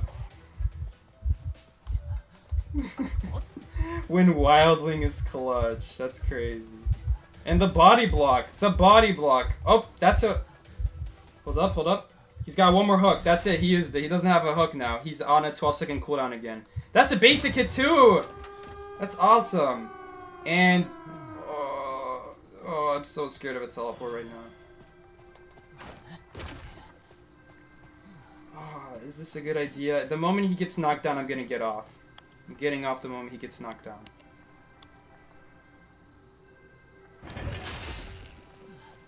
Hold up. He's not really ping. Oh, he ping hunter change target. Okay. That's good enough for me. That's enough information for me. Ooh, he could still hook me here, though. He's getting stuck! No, not this BS! No, don't do this to me! Don't! Okay, thank God it missed. And this amazing pallet is still here, because I never used it. That's not a bad thing to not use it, but just an acknowledgement. Look at how much distance that's going to buy us now. We technically have dungeon. I technically also took a bad route to dungeon. Because now we're not going to live. I needed to go in this side of this. I need to go on this side if I wanted to get dungeon. There's dungeon. I know dungeon was there. I saw dungeon when I was doing the game. You've never seen Wowling harassing me to be that influential. It's especially because he picked Gamekeeper. Especially because he picked Gamekeeper, Wowling made that much of a difference. Because the thing about Gamekeeper is you need direct line of sight on the survivor. And if the survivor's working with like 90-degree walls, like I was doing right there, it's so easy for the Wildling to just push out the Gamekeeper because the Gamekeeper has to peek his head out around the wall to use his ability. Otherwise, he can't use it. And so any 90-degree wall makes it so annoying for Gamekeeper to try to use his wall. His hook. Any wall like that, where he has to take sharp turns. Anything that you can make a sharp turn around. That was a good last game. The first ball was really bad. The second ball was really good, though. Second ball was really good. And Proud actually played the whole session with us. I thought he would leave halfway through. But I guess whatever happened, he must have opened up. Whew. That was good. That was good. So I like Firefighter. I like Firefighter. I don't know if he's going to be that good. I don't know if he's going to be that good. Like, in terms of what he has, when he has it, it's good. Don't get me wrong. But he only has 2 of what he has, which is a big problem. Maybe it's not a problem at all. Maybe just 2 is enough. We'll see. We'll see. I really want him to have 3, though. Really want him to have 3. Usually Gamekeeper will counter Wowling, but today Wowling countered Gamekeeper. Yeah. It's because he couldn't afford to use the hook on the Wowling. If he uses the hook on the Wowling, then he's going to have me rebound. Because he needs the hook on me. He's running out of time. We already did a good first kite. He needs to go after me. He doesn't have time to go after Wildling. Had I gone down sooner, and then Wildling tried to support, I obviously wouldn't be able to rebound as much. Because here's the thing. Your first kite, the best time to do a good kite is before you get chaired. Because once you get chaired, someone had to get off their server to get you rescued. If they're supported, they're also not going to be decoding anymore after that point. It's the hardest for you to rebound also, because most chairs in this game are not made to rebound. And so the moment I got rescued and he went for the Wowling, that's my chance. And Wowling also picked up that chance. And I didn't get hit by a hook a single time after that. So I dodged the first hook. And the second hook, he missed again, but I was super slow at that point, so I would have died. And then Wowling saves me. So that only worked because we were able to dodge the hook. If we ever took a free hit, if we didn't get the hooks out, Wowling would be utterly useless. At bare minimum, at least bare minimum, if I die, at least I should get a hook out. So then the Wowling can support for 14 seconds before his next hook. It's a 14-second cooldown, right? It's not going crazy. It's 14 seconds, right? 14. 14. Gisha is like a strange number, like 7 or 8. It's 8. It's 8 on paper, but realistically, it's actually like 6 because 1 or 2 of those seconds are always going to be flying in the air. Her cooldown starts the moment she starts flying. I'm pretty sure. Right. Maybe that's not the case. Maybe I'm going crazy.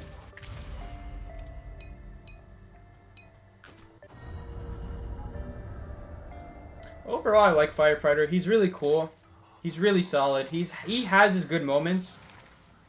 I just don't know how practical it's going to be to use him over other survivors. He's cool, though. Don't get me wrong. He's really cool. But at the end of the day, were we really kiting that long because of Firefighter, or were we kiting that long because I just know we just had the perfect area? I feel like we just carried that along just because we had the perfect area. You know, we wasted one ball. We essentially had one ball that whole game. All that ball really did was block one hook. Did it do anything after that? Did it do anything after that? Like, when I blocked him with the ball, what did it do after that? Here's the thing. That one ball that stopped his first hook, it almost stopped the second hook. Imagine if that first hook was barely enough to stop the second hook. Because he almost wasn't able to hit us with the second hook that he had after he already dealt with the ball. So, let me see. The cooldown does start the moment she starts dashing, right? No, it doesn't. It doesn't. I'm going crazy. But by the time you start counting in your head, it's already 7 seconds. Because, like I said, the first second's like you just avoiding a dash. So, before you're freed of the effects from the dash, already 1 second or 2 seconds would have passed. But yeah, that's good to know. Good to know that the cooldown doesn't start right away.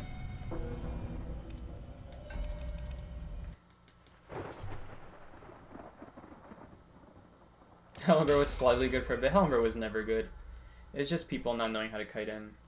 And then at the very end, it was just like any rescuer who knows the AI of those fire embers, it's never gonna work on someone like that. You have to like try to body block the rescuer, like body block them with your own body. So then when they're trying to circle it, you stop them and the fire spirit hits them while they're stuck in place. Like there's a couple things you can do, but it's just not real. It's just not real. It's not realistic. It's not easy to do. It's not a reliable strategy. Yeah, Acrobat couldn't run to charge up balls. Those are the days. I remember Miki was trying to use Acrobat back then. I'm like, Miki, why are you playing this dookie character? He was cool. I like the debuffs, but there's gonna be a lot of times where just the debuff is not gonna save you. You're gonna need distance. So, anyway, I'm glad Acrobat is good now. That was, man, those are crazy times, guys. Those were crazy times.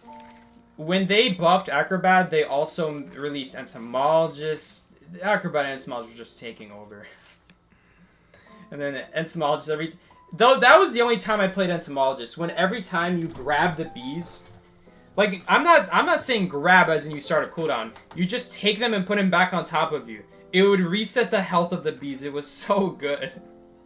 It was so stupidly good. Those were the days. Now we get like Messerize, we got like Journals. It's just like, oh, okay, we got Composer, which is good, but he's a decoder at the end of the day. He's always a little bit risky. We got Cheerleader, just like, I wouldn't want her to kite. Needs kind of a certain team comm to make her abilities useful. Airplanist, he's alright. I liked him a lot before his buff. Sorry, his nerf. Even before his nerf, he was like, okay. He was a good substitute to Patient. Airplanes you could honestly always play. Nothing wrong with always playing airplanes. I've just never been a fan of how slow it is to drop pellets. You lose a lot of time every time you have to drop a pellet. And that actually forces me to use my ability more, which is why I'm not a big fan of Airplanist. Don't get me wrong, I love his ability. A lot of people thought his ability was like bad, but his ability is amazing. It just him dropping pellets slow forces you to use the abilities way quicker. It's a downside. Patient is usually better for that reason. It was a toss up. But now that they nerfed Aeroplanist and now that his dash is shorter, I usually just say Patient is gonna be slightly better. Now after that, because it was a pretty big hit. It was a pretty big hit to Aeroplanist. He's still good though, but not something I really pick that often. Maybe I should pick him more often. Like Leo's Memory. No reason not to pick him on Leo's Memory.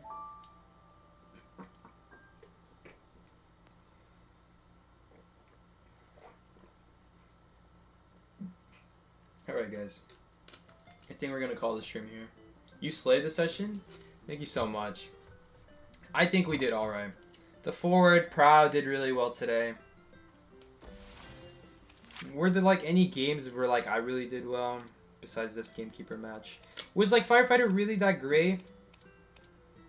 Like he was good. He was alright. I think I don't remember if we were doing anything this match. What happened this match? Oh, this match was good though. He was really good in this situation. It was only a few seconds, but it saved my life. To use his ball like an elbow pad saved my life. In this situation. Otherwise, we wouldn't have escaped front gate.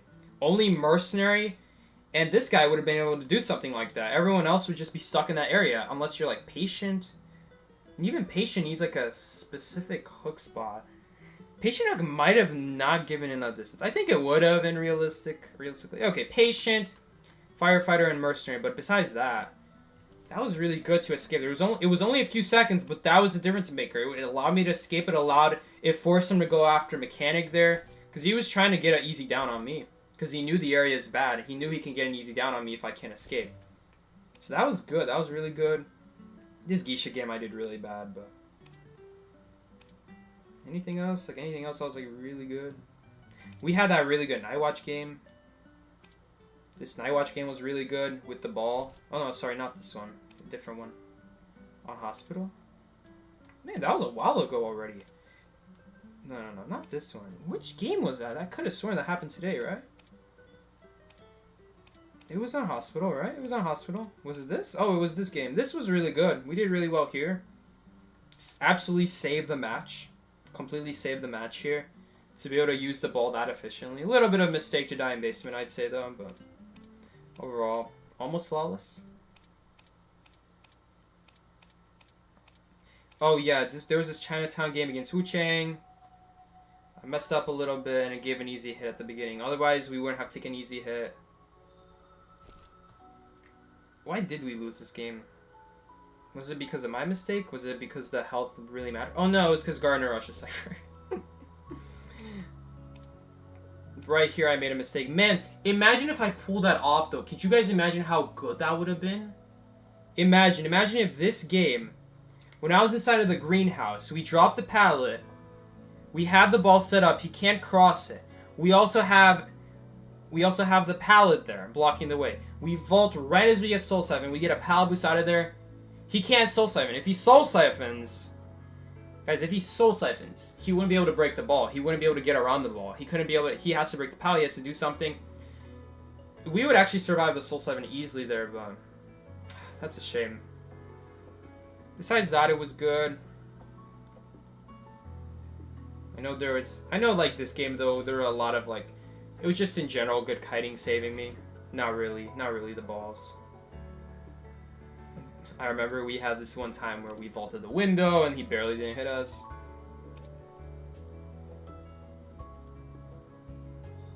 And I had a cool idea here if the lizard chased me, I had a cool idea to kite here.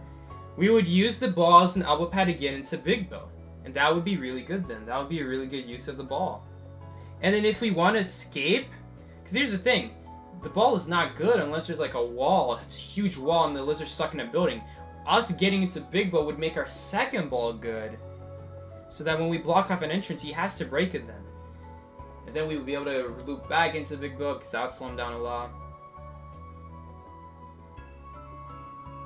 I think there's a lot of potential with Firefighter. There were a lot of times where it didn't feel like I was helpless. In the worst case scenario, even if the ball itself didn't seem that good, you could use it as a boost and it really saves your life.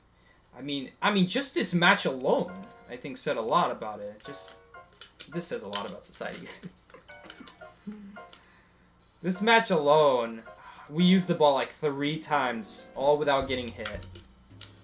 And it always costed him dashes. He used wind to try to catch up, and it still wasn't enough. We just kept reusing the same balls. The 10-second cooldown really does matter. The super short cooldown, it really helps a lot.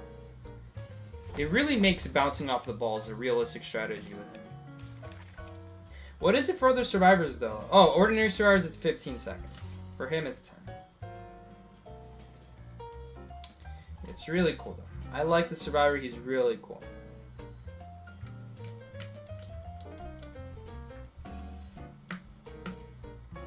Alright. They need to release a decoder that can put a device on servers and decodes them automatically. That is such a bad idea, Scab. That is such a bad idea. You start with 2 of them at the start of the game. You get chased. Every server you pass, you just like, whoop. Would you be able to remove it as Hunter? Oh, this sounds like such a scary idea. This sounds like Mechanic, but with 2 dolls now. If you were to give him more than 1 ability. Even with 1, it's just Mechanic with a doll again. Which is why Mechanic was good, because she could still decode on the chair. And it was actually still realistic to win games because of that. Even when she was a chase target.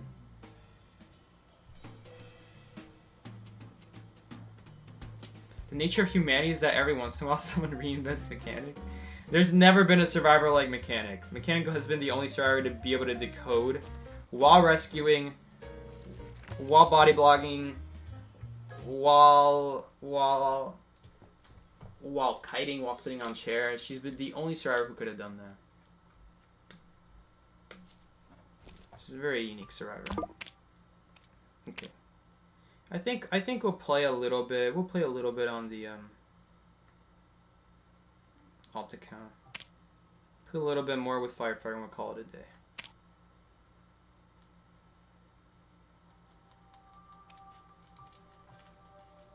Yeah, she was fun. She was fun. They could have just made it so that she can't use her robot on chair. I would have been fine with that. Instead of doing all this work to the point where she's never good. Not really that good at balancing. I mean, don't get me wrong. They made their goal. She sucks. They reached it. All right.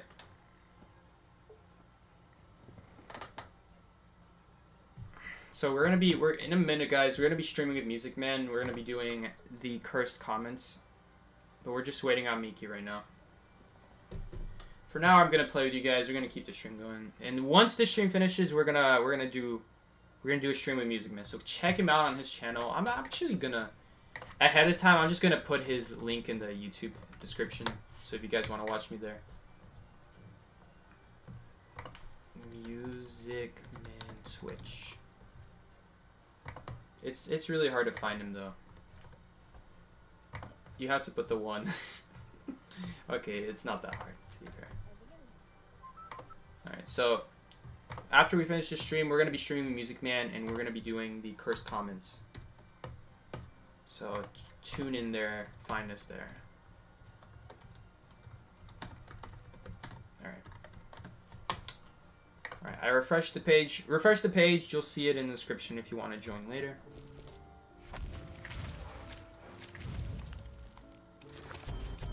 We're gonna play with Firefighter. Not a bad survivor. Honestly, all things considered, there's a lot worse survivors than the Firefighter. Firefighter, for what he's worth, when he has the ball, it seems like it gets a lot of value. For what it's worth, it does seem pretty valuable as an ability. I just don't know if it's gonna be good enough to warrant a survivor to only have 2 of these abilities. Is it good enough? Not sure. It's something I'll have to play with. It's something I'll have to go against every hunter with before I can say confidently, yeah, it's good just with 2 balls. This is like also Survivor that you can do so much with. There's so many options. Like, do you block or do you use it as an elbow pad? Do you set up ahead of time or do you like wait? Do you wait for them to get closer and then at least you can get that push effect? And there's like a whole nother aspect of Firefighter. There's like the mind game situation where like let's say the hunter's like kind of close to you and you hold out the ball to aim where you're gonna go, and then some hunters might end up like charge attacking early thinking that you're gonna drop the ball. And that would slow them down, but just by you charging your ball, not even shooting it, because they'll expect you to shoot it so then they can destroy it earlier by charging ahead of time. Suki, what do you think of his S tier, by the way? It's okay. It's not that good. Okay, hunter spawned at Big Bow. Nothing really that piques my interest. That means a survivor does spawn here next to me as well.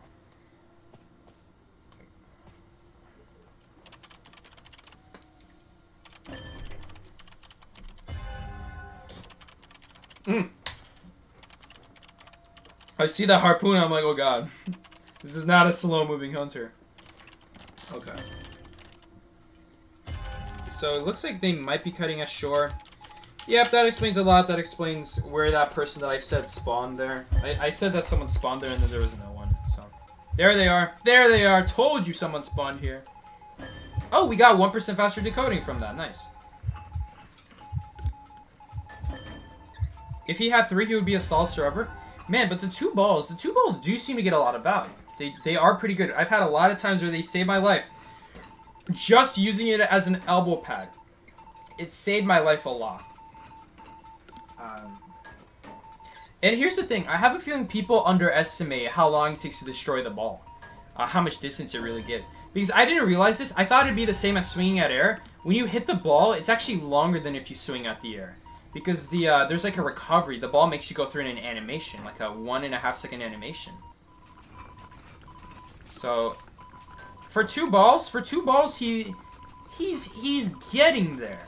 He's getting there, but 2 balls, it's really little. It's really little, but you're really hoping one of your balls just gets amazing value. If neither of them get amazing value, then 2 balls isn't gonna cut it. But still, even sometimes just using it as like an elbow pad. Setting it up ahead of time. Maybe you're worried about a teleport, so you like do something like this, where you set up a ball ahead of time. Assuming you don't block yourself. I think we can squeeze through this.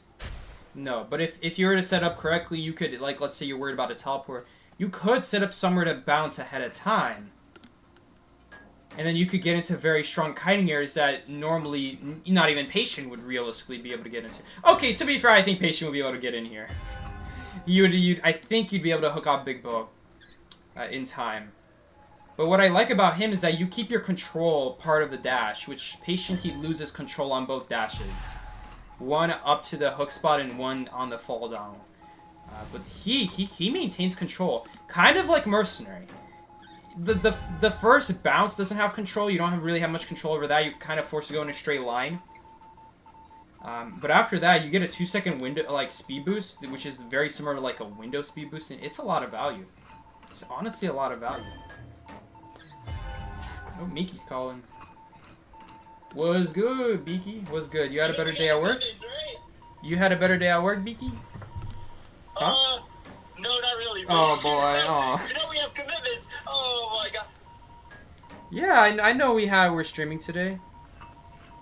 But you said you'd be a little bit late, right? Yeah. Yeah. Don't worry. I'll stop streaming when you come back. Don't worry.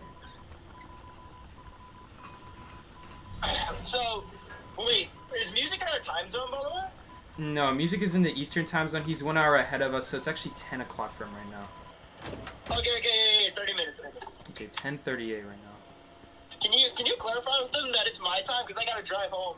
Yeah, no problem. So, for us music, it's 9:36 right now. When he says 10, he means 11 for you. Do you think that's still fine, or is that too late?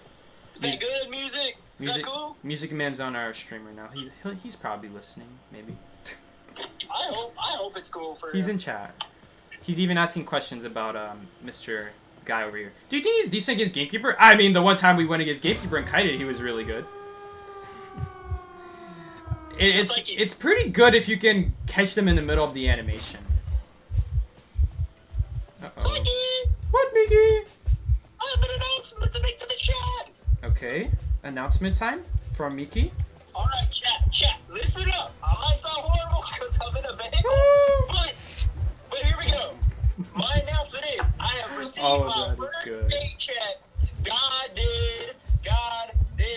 Actually, I did. What is this man on? I got my first paycheck. That's more than Oh, I got his paycheck. Let's go. Everyone cheer him up. How much? I didn't check that. Oh. I need to open it and scan it. $5. No, God, dude. I don't know if we'll make it. No! I said that. I said blink. Ow! Well, we weren't gonna make it to it. Oh, hold up. He's dead. Yeah, he's always gonna die to blink. That's why I think he needs those 3 balls, but when they don't have blink, if they don't use blink for that, I mean, it's good. It's good, don't get me wrong. That would have been really good. I think we would have gotten a dungeon. The ball is life. The ball was pretty good there. The ball was really good both times. So imagine if he had like a 3rd one. There's a moth flying around my room. It's very small. Like, if we talking about white albino balls, or we talking about... We talking about white albino balls, that's right. Man,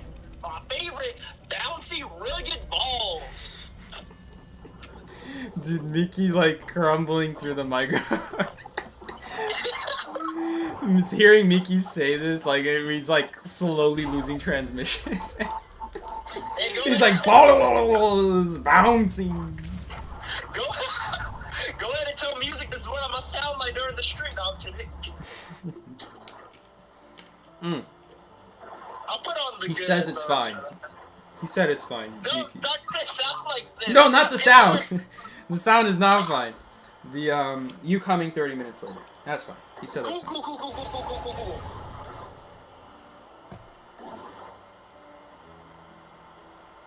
Oh, I will say, music. Yeah, good point. We put a ball on top of a trap when the gamekeeper hooked me on top of it, and somehow, some way, it didn't count as me being on the trap. I don't know how. I feel like I should have, because I'm pretty sure he was still in. Maybe the ball pushed him to the side so he can't stand on top of the trap. Maybe that's what happened. That was good. That was good. I mean, it's not really something I was trying to do on purpose. But we had a different match on Moonlit where I did a single ball, and he was about to hook me, and it barely stopped him right in his tracks. He could go around the ball, but by then it was too late. I was around another corner of the wall, and his hook timer was out. So that was good. That was good, but before that I wasted a ball, so that was on me. So we essentially had one ball that game. I mean, we also had a really good hiding area to begin with, so I didn't have to use my abilities early. But the one time I had to use my ball, it was really good. Mikey, Yeah? you playing quick match? Yeah, we're playing quick match. We're playing quick match. Okay, good. With the viewers, right? No, by myself. Oh, I thought you were gonna give the viewers a chance or something. It takes longer when we have a 4-man team. Wait, that's false. What do you mean? I know it doesn't sound like it. I know it sounds so stupid, but it happens all the time in rank. Okay, rank is different. People don't like ranking. It's quick match. No, it's the same thing in rank. When you go solo in rank, you actually get matches quicker than if you get a 4-man, which makes no sense because it should be faster because all you need is a hunter to match with him. But that's not how it works. It's not how it works. And I mean, if it doesn't work for rank, I don't see why it would work for quick match. I think we always done rank on the alt account, yeah. Hunter spawned at first stop, so we're always getting chased here as long as Hunter comes to me. I remember back when this pal used to not exist. Psyche, you know how many smoothies I blended today total? How many smoothies, Mickey? Could you make me one as well? Yeah, if you come, I can make you one. But Going all the way to Texas for a smoothie. Alright, hopefully the Hunter chases me. There is no lawyer here. There's only a fire investigator. See? See, Hermit? See? Oh my god. Screw okay, you. but Psyche, I made 26 in 5 hours. 26 in 5 hours. That's a lot. That's like the amount of cars I'd clean if I had to clean cars all the time. Psyche, and there are 5 people working. So, if on average of 26 smoothies per person, that would give you over 150 smoothies made during that day. 150 and that's within the 5-hour span. We aren't even talking about the morning. Oh my I only God. work evening. Good thing you didn't work at Starbucks, otherwise this would be nothing.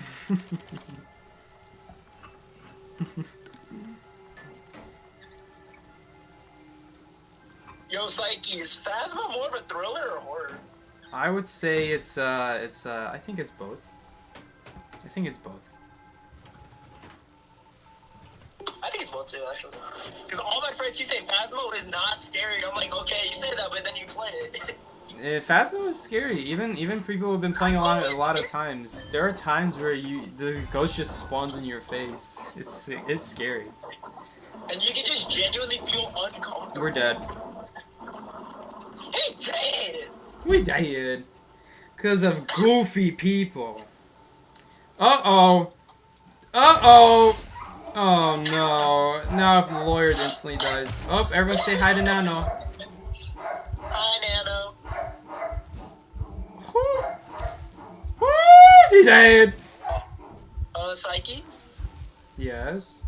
Nano won't be doing that during the stream, will he? He will. He doesn't care. Oh, no.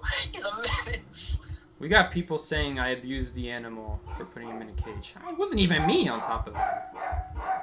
But anyway. Why are we accusing my boy? It's like some clueless people on Twitter. Just clueless. Oh, Paul made an announcement. Everyone, Schmitty beat me to it. We are excited to announce the merger B4U with Mobile Esports Organization. Well, you know, I already knew about this, but I will say this. It is confusing me that they did say that this might be the end. At least Paul might be moving on, and it turns out that maybe that's not the case. So like I don't know what's going on here. Oh, that's not necessary. Not necessary, cheerleader. Why aren't we rescuing the lawyer? Why are we body blocking me? I'm dead. Uh-oh, we are definitely dead. We are definitely dead. Alright, well, we're dead. This match is over. Hey.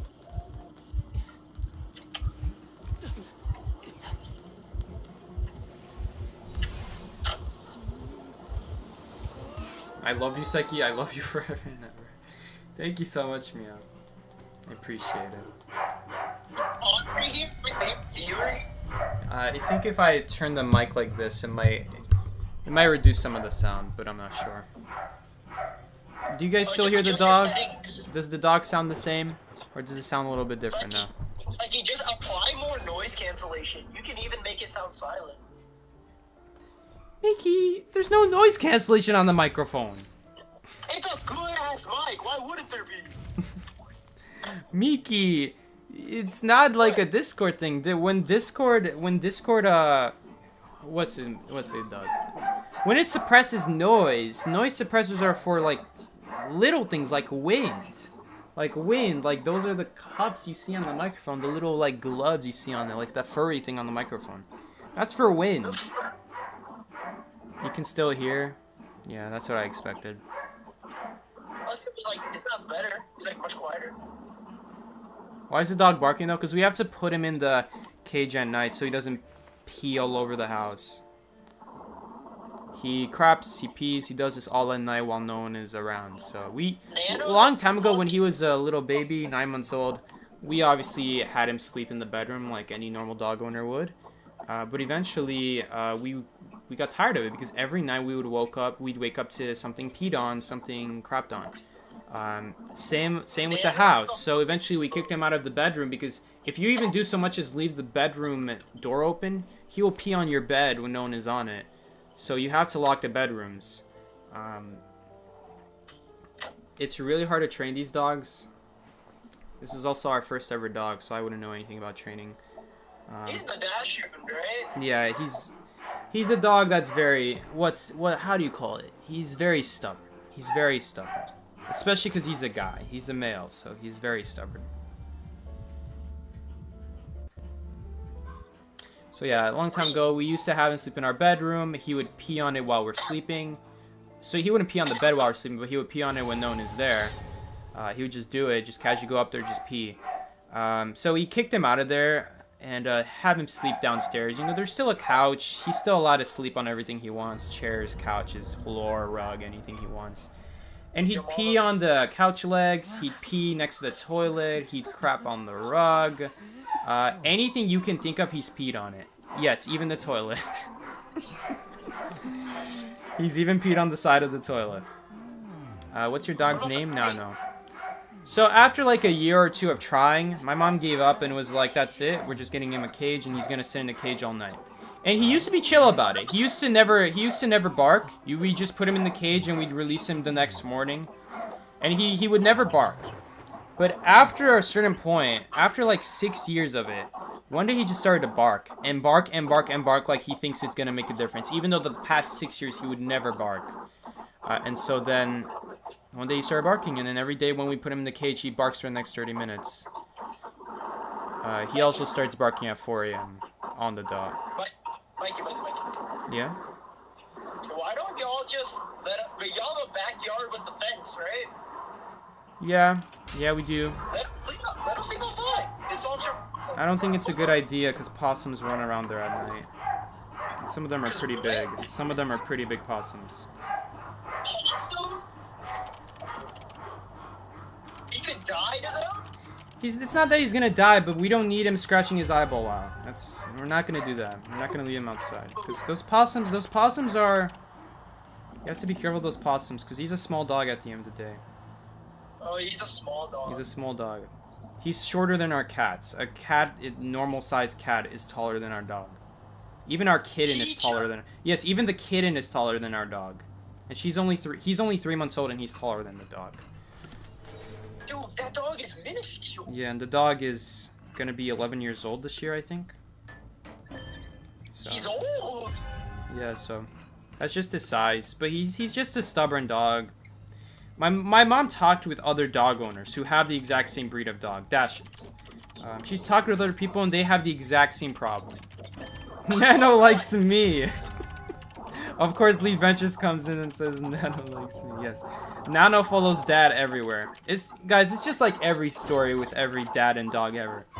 There's a dad, there's a dog. Dad didn't know there was gonna be a dog. The dog just comes into his life. Dad hates the dog. The dog and Dad become best friends. It's like every story. The dog is crazy. It always happens. You hate Nano? It always happens. I don't blame you, by the way. Use the ball. Just to think cheerleader's ability had any use. Goodbye. Yo, can her mirror charge attack destroy the ball? I wonder. I hope not. That'd be sad. Through the ball. Don't destroy my ball, please. Whew, we got it. I was worried it was closer to the chair, but it wasn't. Do you have a good session with them, or like did y'all get cooked? Oh, we got a good session. We got 8 wins. Dude. There were a lot of good times, a lot of good moments with Fire Investigator. He was actually pretty solid. I don't really have a lot of complaints with his ability. The only complaint I have is that it's annoying that there's a delay on the ball. But I suppose it's understandable because it's like inflatable. You know? All things considered, it's not that long. It's only 1 second. You know? The benefit it gives you is huge. You can block doors and stuff. Yeah, I've already used it on Big Boat, entering Big Boat from the docks. That was good. That was really good value. That's funny. They're just stuck. They just have to destroy it.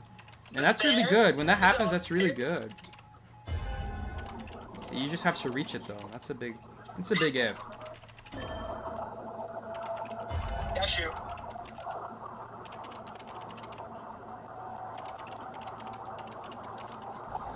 Okay, so if I put the ball here, could I use it through the wall? I wish I could. So it's not blocking me. Because I need to have something to be able to bounce away off of in case she mirrors on me. Maybe we like put it right here. I don't know if this will be in time. No, that would definitely not be in time if she mirrored on me.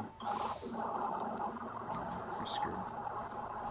We really don't have anywhere good to ball. I guess I could put the ball right here and we could slide down this hallway. Yeah, I guess we could do that. Like put the ball here. Right in front of me. Right in front of the cipher.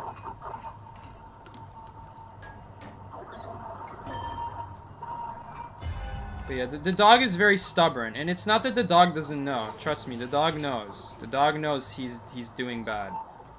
Because the moment you even say his name, he'll start running away, and he'll know. He'll start barking more. No, he'll just run away. Because he knows he's done wrong. He knows he peed and that you know about it. He's not a dumb dog. He knows what he did. It's not that he doesn't know what he's doing. He just does it. He just does it because he just doesn't care. That's literally the type of dog we have right now. Oh my. That was just the 4th cipher machine. That was the 4th cipher machine. I thought that was the last one. Did you try to prime it? Yeah, I primed it. I said there. I didn't sit there for too long, but at this stage of the game, we really should have another cipher done. I can't tell you how many times I've done that. It's just like I've gotten so used to playing the game that I know after.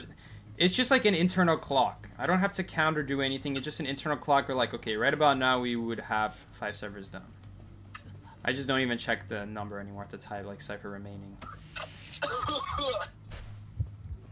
Okay, that's a rescue at least. But I'm on cooldown now, so I'm dead. Oh my gosh, you just missed the swing on both of us?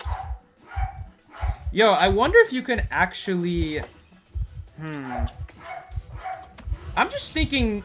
Seriously? Come on, man. Oh, well, now we're not making it. That's a really bad portal.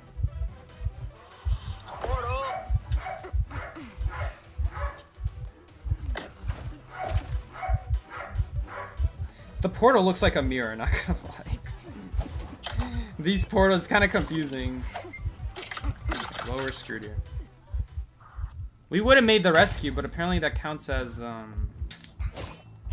apparently that counts as not squeezing through. So we kind of dated. Oh, look at that! Even when he's getting carried, he's still happy.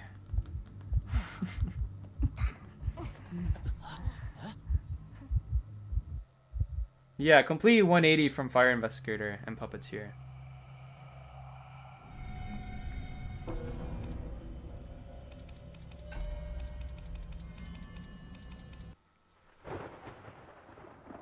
Oh, he stopped early today. Fire Investigator is not that bad. He's not as bad. I know Ellie's gonna be saying he's really bad.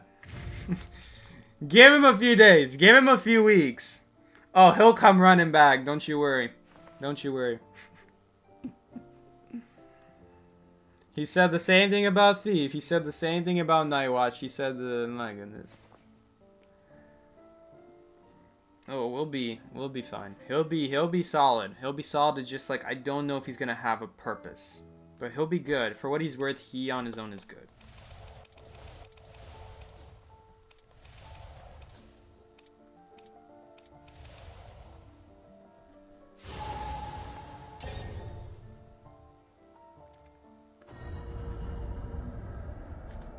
Ellie when Fire Investigator and call Abyss. So this guy is S tier, guys.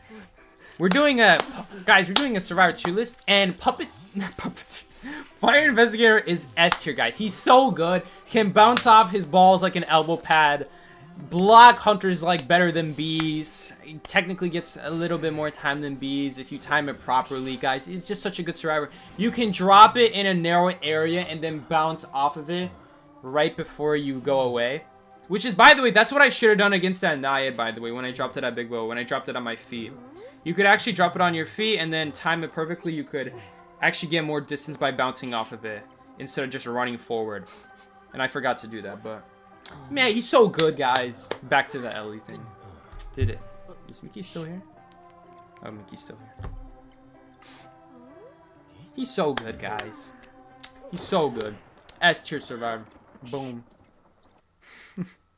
He's not an S tier survivor, but watch, Ellie's gonna be like, guys, he's really solid. He has a place. he has his time to shine. It's like, really, because even when he came out to be used, you still said he was bad. You didn't even give my man a chance.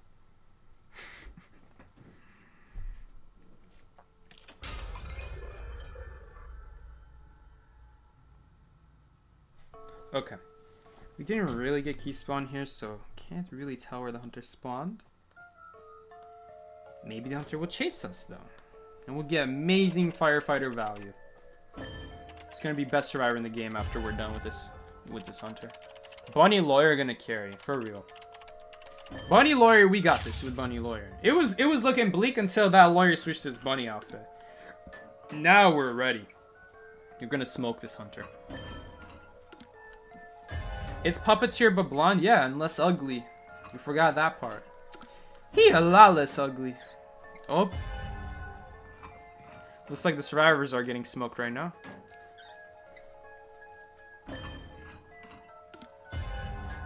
Oh my god, finally won a match. Congrats, Limey. Been a hot second. Okay, I think this is gonna be the last match for today. And then we're gonna go on Music Man's channel.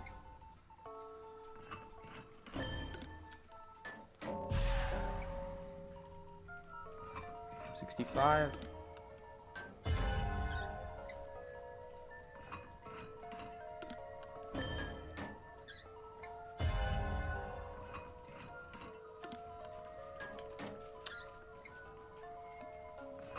Time to put the fire out with the balls. That might be even worse. That might be even worse. I think I'm dying after that one. Ha, 45 minutes. Well, goddamn. Never mind then. He's like swinging at something. He's swinging alright. Are we making this rescue? Or is someone like right there camping the chair? Where's our third survivor? Where are they? I can't find them. What the? Oh, there you are. Elbow pad memento? Woo! There's a time bomb on the floor. Could you just use it? Sorry, psychologist. Oh, she survived. Bruh. Screw you. The moment he comes around here, this is getting good. This is gonna be a juicy ball. But he's just gonna use the bombs though. No, don't come here. Oh, she's so dead. Oh, value. World's longest charge attack? Value momento? Momento de value?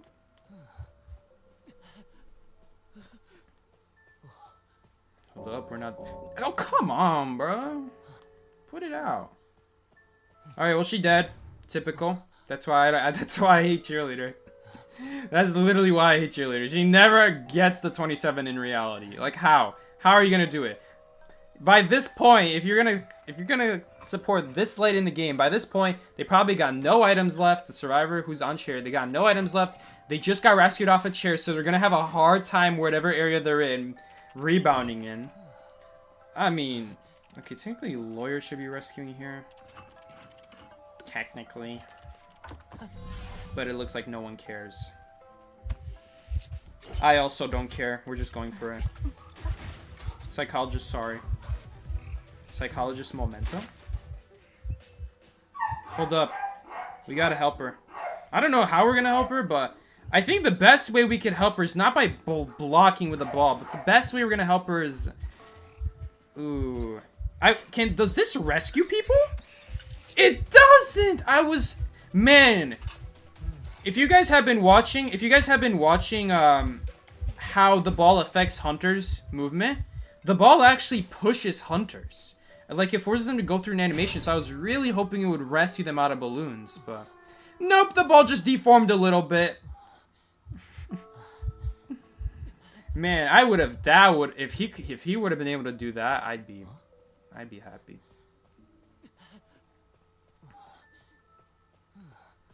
Not that bad.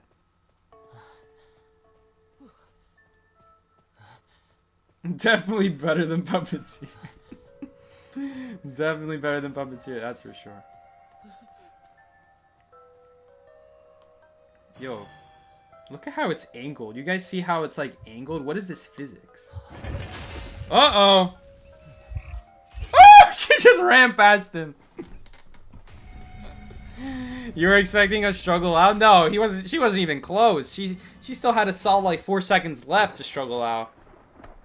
No, it takes 14 seconds to struggle free from this game. No matter how fast you spam the button, it's always 14 seconds. Unfortunately. Doesn't matter how fast you spam the buttons. You could even just spam one hand. You just click and keep spamming one hand. And it would be the same. It would be the same as if you spammed both. Makes no difference. You've seen absolutely nobody play this guy? Yeah. Yeah, that's true. I also haven't seen anyone really play this guy. Whoa, I have 102 essences on this account. Well, that's because we just got 10 essences on the alt account for free. So let's go open them up right now. My gosh, that's a lot of rank essences, though. Alright, let's open these. I should have just gone the other direction. It would have been a lot faster. Like, instead of going this way... Alright, it's time. Mikey, Mikey, get out, get out your match. Alright, give me a sec, I'll be on there. Let me just open my essences. Alright, I'll see you there, Beaky. Wait, what'd you say? I'm gonna open my essences and then I'll see you there, alright? Yeah. Alright. Oh, we got something! My ball. I'm sorry, I was yelling. Oh, we got Paper Queen. Okay, that's fine. Alright. Mickey, I'll see you in the VC now. Bye-bye. Okay, bye-bye. Bye-bye. Oops. We got one 8 here. Anything else? Anything else? Oh, keep doing that. I'm so used to it turning into fragments that me spamming the exit button one time is not enough. But I don't actually own anything on this account, so I usually just have to press it one time.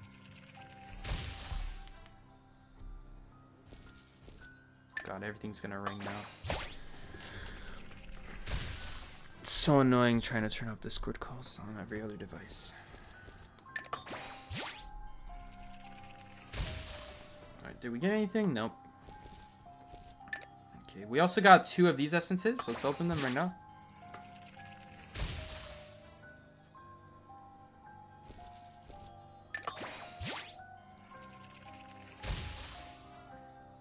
The body block when we were protecting the psychologist and the body block on that one ball, it would have been better if we weren't in a corner. But since we're stuck in a corner, she can't really go anywhere. All it did was save her life. Not too bad. But it'd be a lot better if we weren't trapped in a corner, so then she could just run a straight line, and that would give her so much distance. But instead, she's kind of limited to sitting in the corner, waiting for him to pop the balloon already. It's got its flaws. It's got its flaws, but that applies to every support character. Like, when you're stuck in a corner, there's not much you can do to help the person escape. The only way you could help them escape is if you can get the hunter in the corner and then the survivor away from the corner side. So then when we trap them, the hunter is the one who's trapped in the corner, not the survivor. Alright guys, but that's going to be it for today's stream. Thank you guys so much for joining in. We had a pretty good stream with Fireman. I think we'll play him more. I think I'm going to play him more because he's honestly not that bad. He's honestly not that bad. And if people learn how to use the bomb, if people learn how to use the ball effect with Fireman, I think it could be really good. It's just, people got to figure out how to not deflate the bomb and actually use it. So we'll see. We'll see. Alright guys. It's also good that I'm playing him because that way when other people play him, I'll know how to use the ball without propelling myself backwards. Because that's going to happen a lot. When you don't know how he works, you will end up doing that. So it's good to get this practice in because it's helping everyone else who's going to be playing Fire Investigator with me. Because I'll know how to use it. Alright guys. That being said, thank you guys so much for joining me on the stream. I will see you tomorrow. I'll be streaming tomorrow. We're going to be doing a very exciting stream tomorrow. Going to be the end of season, so I figured we would do something special. We're going to be doing a challenge wheel. Every time someone dies, we would hand select a challenge. And I made a wheel. Have a wheel of things that we're going to be doing for challenges. I think we got at least 20 challenges on there. So yeah, we're going to be seeing how those go. Guys, tune in for that tomorrow. That being said, thank you so much for joining along. I'll see you later. Take care. This has been Psyche. Peace out, everybody.